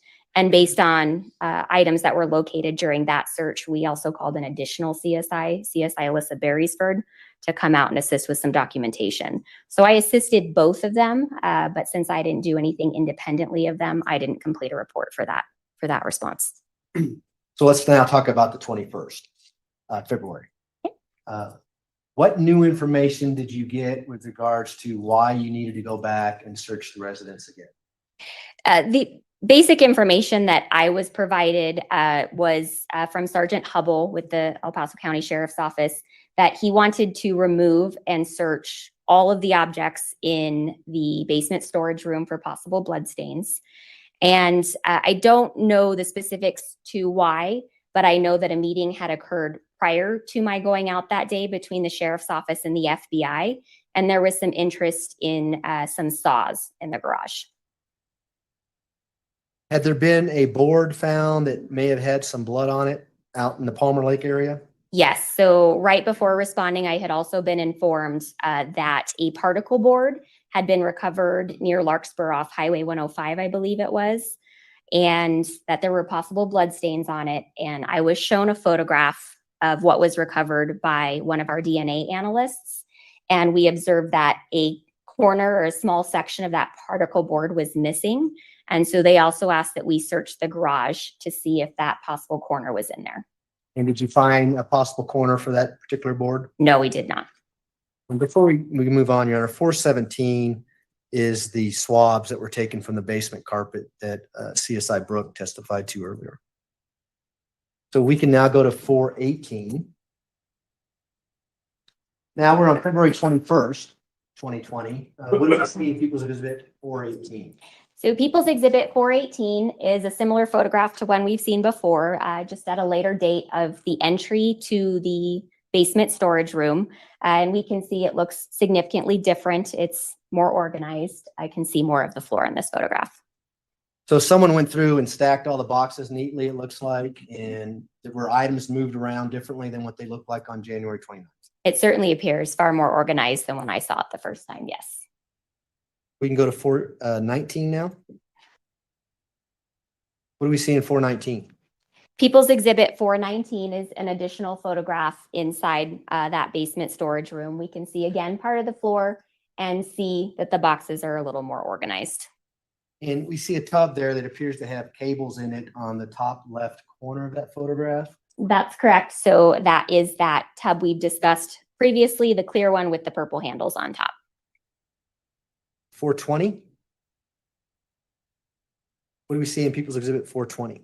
People's Exhibit 420 is same angle as the previous shot, just rotated up. So now we can actually see the top portion of that tub that we had mentioned before on the left side of the photograph. 421. Now what do we see in 421? People's Exhibit 421 is when the tub has been removed and placed in the basement living room so that we can inspect it better with flashlights to search for possible blood stains. And did you do that? I did do that, yes. 422. What do we see in 422? People's Exhibit 422 is a photograph that I actually took during the evidence processing portion. So this was taken, I believe, a few days later in the lab with the evidence barcode label and is an overall photograph of the item. For the record, People's Exhibit 423 is this plastic tub that we see in People's Exhibit 422. All right. 424. What do we see in People's Exhibit 424? People's Exhibit 424 is photograph. These are photographs taken in the lab. And what I've done in these is added the adhesive sticker scales that were used for those blood stains on the garage floor just to highlight them. And these are going to be close-up photographs showing stains that were visible on this tub. So just to the left of this marker, we see what? So between the purple handle and the sticker scale, we can see some visible stains consistent with possible blood stains. 425. What do we see in 425? People's Exhibit 425 is another sticker scale, and this was placed to show the discoloration located at the corner of the tub all the way to the left. 426. People's Exhibit 426 is that same corner. We've just rotated to the other side. And just based on the change in light, we can actually see that there's some discoloration on both sides of the corner. 427. People's Exhibit 427 are some visible stains located to the left of the scale underneath the lid. 428. People's Exhibit 428 is showing a stain on the right side of the tub in this photograph on the lip, the under part of underneath the lid. 429. People's Exhibit 429 is a close-up. I believe we saw this particular stain. It might have been the first photograph that we showed. It's just a closer photograph. 430. People's Exhibit 430 is an additional possible blood stain located on the edge after the lid was taken off. 431. People's Exhibit 431 are some additional possible blood stains that are actually on the lip as well as the underneath portion. And can you tell what kind of blood stains these are, whether they're transfer or drip? So these appear consistent with a transfer stain. We can actually see the visible swipe marks that appear vertical on these stains. And 432. People's Exhibit 432 appears to me to actually be the same stains as the previous photograph, just pulled back a little bit so you can see more of it. Now, do you know whether or not this tub actually went to a serologist, Sherry Holes, to do the swabbing and prepare it for DNA testing? So this item was transferred directly to a DNA analyst. I believe I thought it was Donna Minogue, but if it was Sherry, I would have to double check the chain of custody. But you didn't swab these blood stains. No, so at the request of our DNA unit, they were photographed and then they wanted to collect the samples for their testing. Now we can go to 433, please. What do we see in 433? People's Exhibit 433 was the cardboard box we've talked about a couple times now with the Amazon Prime tape and some of the Sharpie marks on it. And inside that box are 2 Apple iPhones. And on 2 sides of this box were stains that appeared to be possible blood stains. 434. Go ahead. People's Exhibit 434 is a photograph taken in the lab. So we can see the evidence barcode label that was created. This is an overall photograph. And in the upper left portion of the corner to the left of the Amazon Prime tape, we can see 2 areas of stains. Your Honor, for the record, 435 is the actual Amazon box that's in evidence. Okay. 436. What do we see in 436? People's Exhibit 436 is a close-up of those 2 stains mentioned previously to the left of the Amazon tape. And would these be transfer stains or some other type of stain? They appear consistent based on some of the movement to be a transfer stain. 437. What do we see in 437? People's Exhibit 437 is an even closer photograph of the lower stain to the left of the Amazon tape. And People's Exhibit 438. People's Exhibit 438 is actually the opposite side of the Amazon box and was some visible possible blood stains located there. Transfer stain? It appears consistent with a transfer stain with that movement and kind of filtering effect that we see. So if this is in fact blood, would that be consistent with a bloody object rubbing against the box? Yes, it would. People 439. What do we see in People's Exhibit 439 now? People's Exhibit 439 is inside that basement storage room. We can see the concrete floor and we can see Sharpie marks on the floor. So after all of the items had been taken out of the storage room, we did do Blue Star on the basement, and then the areas with the presumptive positive reaction were actually circled with Sharpies. And did you photograph the Blue Star in the basement? So there was an attempt made and we had a bit of a camera malfunction. And when that started happening, that's actually when I decided to go ahead and circle the areas where we had that reaction. The reaction was observed by 4 individuals, but that way we could have a visual of the areas that had that presumptive positive blue glow. 440. What do we see in 440? People's Exhibit 440 is again a photograph of the floor of the basement storage room where we can see the circled Sharpie marks. We can actually still see some of the spray from the liquid Blue Star as well. But for point of reference, in the upper left corner, we can see kind of the 2x4. So that's actually where the entry was. So this actually spanned across the storage room to the northeast corner, kind of where a sump pump was located. Could you use the pointer again and just kind of point out where the circles are? I don't know, maybe we can, I need to go over there and turn the lights down on that switch. It's up to you. It's the green buttons there, Which one? both of them. That helps. Can you point out the circles now on the, So entry is going to be over here in the upper left, and we can see the furnace back here.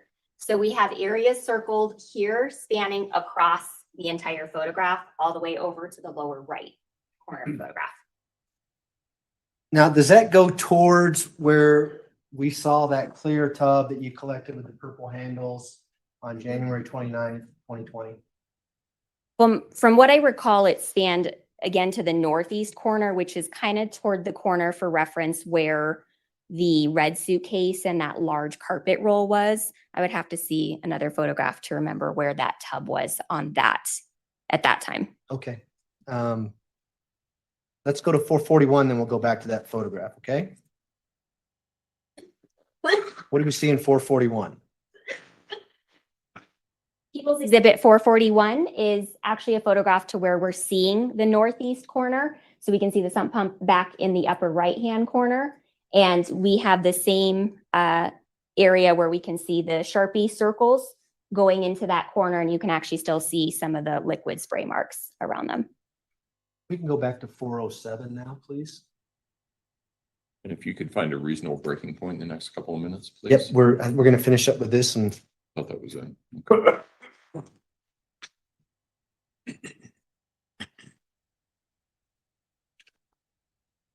okay, we have 407 up now. There's the red suitcase that you alluded to. Do you see the tub there? Yes. So based on seeing this photograph and the proximity of the tub to that area, yes. So those did go in that general direction. That sump pump I had mentioned is actually just to the left behind all of those boxes. Those are my questions, John. Thanks. Okay. Ms. No.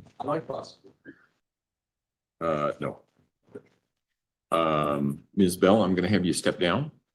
And because I have some things that I need to attend to. So I'll have you step down. You'll have to come back on Monday. Okay. Okay. All right. So we'll see you back on Monday at 9 o'clock. Thank you, Your Honor. Thank you, ma'am.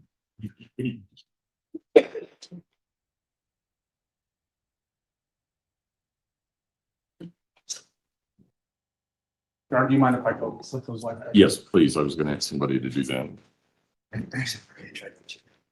Ladies and gentlemen, we will take our weekend break. Again, I'm going to go through the long instruction that you probably are tired of, but I still need to read it anyway.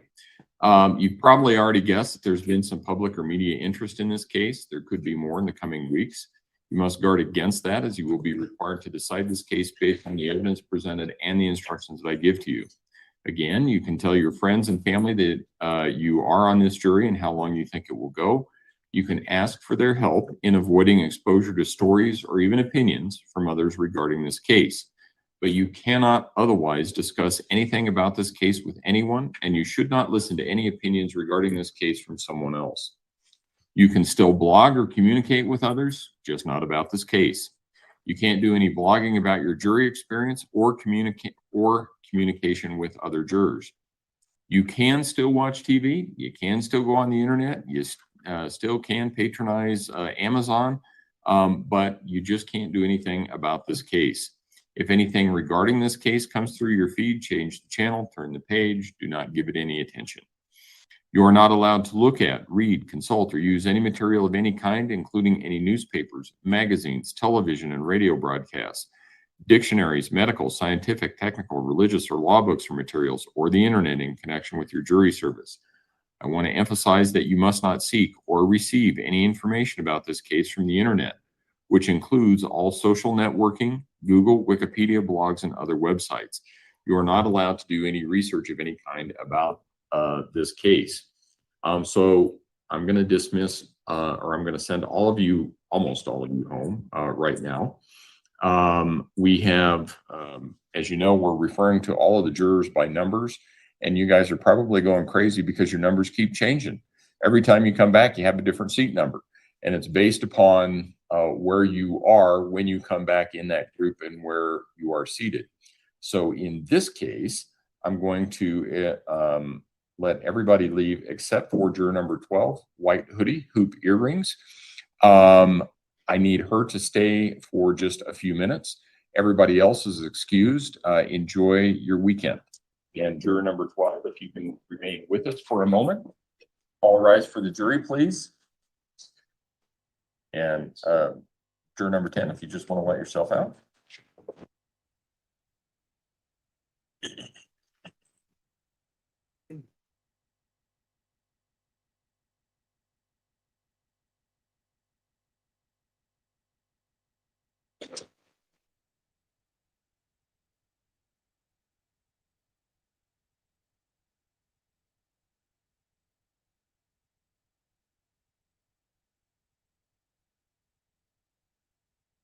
Thank you. You may all be seated. Record should reflect that all of the jurors except for juror number 12 have left the courtroom. If we did our work right, I have the right juror. If we didn't, I apologize. I think you probably know why you might be here. Are you the juror that communicated to Mr. Combs that you knew one of the witnesses? Okay. You probably feel a little weird with everybody staring at you right now, but you did the right thing. Okay. This happens. Okay. It's really not that uncommon that somebody looks through the witness list and goes, I don't know any of these people. They don't recognize names. Names sometimes change. Sometimes they just don't remember the name, and then they see the face and they remember the person. And they do the right thing. They tell us that they know one of the witnesses. So who is it that you know, and how is it that you know that person? So I know the expert witness, Stephanie Happ. I Okay. think was her last name, distantly. Okay. How is it that you know her? So about 3 years ago, I was a worship leader at a church. My dad was the pastor. Stephanie's mother-in-law attended that church. Stephanie did not. Stephanie's mother-in-law is getting up in years and wanted to discuss with my father and I, as her pastoral staff, her wishes for her for her funeral. And she wanted to do that while she was still alive. So about 3 years ago, this person that attended our church gathered my father and mother and I at what turned out to be Stephanie's house, and along with her other children, to discuss her end of life wishes. So for about a couple of hours, we were in that home discussing funeral arrangements. And then we all greeted one another warmly, and I left. Okay. Then, as it turns out, last October, this same church member of ours had an adult daughter who passed away from stomach cancer. Because I was part of the clergy of this thing, Janice asked me to sing at her daughter's funeral. So I did that. And at that funeral, I saw Stephanie, greeted her, gave her a hug, told her I was very sorry for her loss, and we've gone our separate ways. So those are the 2 times that I have seen and spoken with Stephanie. Okay. So yeah, I have to ask this question. Did you, and I know it's going to sound kind of foolish, but did you or did she mention anything about this case to you during either one of those instances? Do you or would you be able to judge her testimony just as you've been able to judge everybody else's testimony in this case? Absolutely. Is there anything about the context that you've had with her that would make you say, you know, I'm going to believe her because I know her, or I'm going to disbelieve her because I know her, something along those lines? Do you think that you can weigh her testimony just as you would weigh the testimony of any other witness in this case? I do. Do you believe that you can still remain fair and impartial? Do you believe you can still remain a fair and impartial juror in this case, even though you've had some contacts with one witness and not others? I do. All right. Here's what I'm going to do. I'm going to send you back to the jury room. I want you to wait there for a couple of minutes while I talk with the lawyers, and then I will get back to you. Okay. And What you can tell the jurors, if somebody asks, you can tell them that you had a discussion or we had a discussion here because you disclosed rightly that you recognized one of the witnesses after you saw them, and we had to ask you about that. Don't tell them who the witness was that you knew. Don't tell them what our conversation was, anything else like that. But at least this way they'll know what the conversation was, and they will know that the right thing to do in a situation like this is to say, hey, I know one of those witnesses, and let us know. Okay?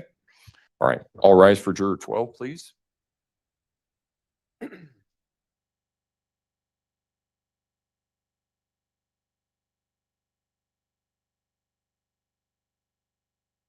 Thank you. You may all be seated. Record should reflect that juror number 12 has left the courtroom. Are there any challenges to juror number 12 continuing to serve as a juror in this case? Prosecution? No, Judge, the juror was very conscientious, brought this information to us immediately, it sounds like. Talked about 2 passing interactions that she had with Ms. Happ some years ago, and indicates that she can still be very fair and impartial in this case and is not going to give her any special deference or anything like that. So I don't think there's any reason from our perspective that she would be challenged for cause. Defense? I'm going to move to have her excused for a couple of different reasons. One, I'm not alleging any bad faith or anything on the part of this juror, but it appears that it's more than a passing connection. This would sound, at least what I was gathering, it sounded like she was hoping to do end of life planning for Ms. Happ. I thought it was her mother, that there was a couple hour long meeting at the house, that there is a connection with a shared church, a religious connection. Part of the issue is, Your Honor, this is not just a lay or perceiving witness. This is an expert witness whose opinion these jurors are going to have to determine the basis of their opinion and how they value their opinion and so forth. So it's not just whether she would give her more credibility. It's also how that she would weigh her expert opinion on this. And it's expert opinion that is key to this case. Ms. Happ has identified the gun in question that she testified about as being the gun that actually killed Gannon Stauch. Furthermore, they're going to have later evidence that is going to put Ms. Stauch's DNA on that gun. And so this is the key connection of all the other, there's everything else is there's a lot of circumstantial. I mean, this is pretty direct tie with Ms. Stauch to the weapon that this witness is saying actually killed Gannon Stauch. So based upon that, I would say it's a little bit different situation because it's an expert and it's her opinion that she's going to be judging, and she does have a relationship with her. Further, Your Honor, I can say that that juror was one of the ones we had a lot of debate on as far as whether or not to use a peremptory challenge on. It was down, she was our last one. It was her and another juror. Whoever we used our last peremptory on, the choice was between her and that juror. Had we known that she had this kind of connection with this expert witness, we would use a peremptory challenge on her. We're, I think, more than or close to halfway through this trial. We have 6 alternate jurors on this case. I think that it's a cleaner to excuse her at this time with our things and move one of the alternates on. And that way we can go forward. All right. I want to think about this over the weekend. I'm also going to review her questionnaire again as well, and also the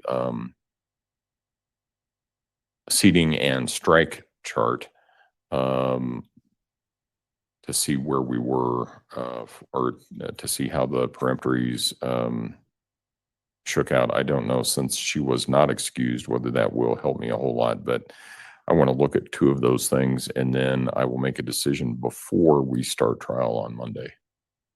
Okay. We'll go from there. Yeah, we just have one other issue to bring up. Go ahead. Are you ready for it now? Yes. Yeah. Okay. It's come to our attention. Hold on just a Okay. second. She can go ahead and go, and we'll see her back on that. Okay. Mr. Allen. It's come to our attention that during I think mostly the afternoon session of witnesses today, that the defendant has been flipping the bird potentially to witnesses or to our family that are here for Gannon. And there have been pictures that have been passed to me during this process. One, it's disrespectful to this court. It's disrespectful to this process. And I would ask the court to admonish her to refrain from acting this way in the future during the pendency of this case. Okay. I've not seen any of that, but on the other hand, the defendant is to my far right. I can see her some on a screen, but I'll just take it as is. Ms. Stauch, what you need to understand is that I can control the conduct of an awful lot of people in the courtroom, including yours. And don't do that. Don't show that kind of, don't be making disrespectful gestures to witnesses, to people, to family members, anything like that. You need to understand that if that continues, I can have you removed and the trial will continue without you. And you will sit in a holding cell in this building. And every time we take a break, I'll bring you back up to ask whether or not you can conform your conduct to what I'm requiring. If you choose to act in a disruptive behavior or disruptive fashion, I'll just have you removed and we'll continue on without you. And then we'll check and see if you want to come back and behave in a respectful manner. So I'll just leave it at that. And we will see where we are on Monday. All right. All right. Court will be in recess. You can leave everything here. The only thing that I for sure want to have locked up is the gun and the ammunition. I don't ever leave that out.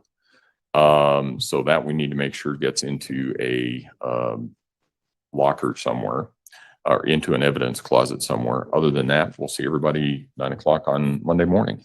All rise.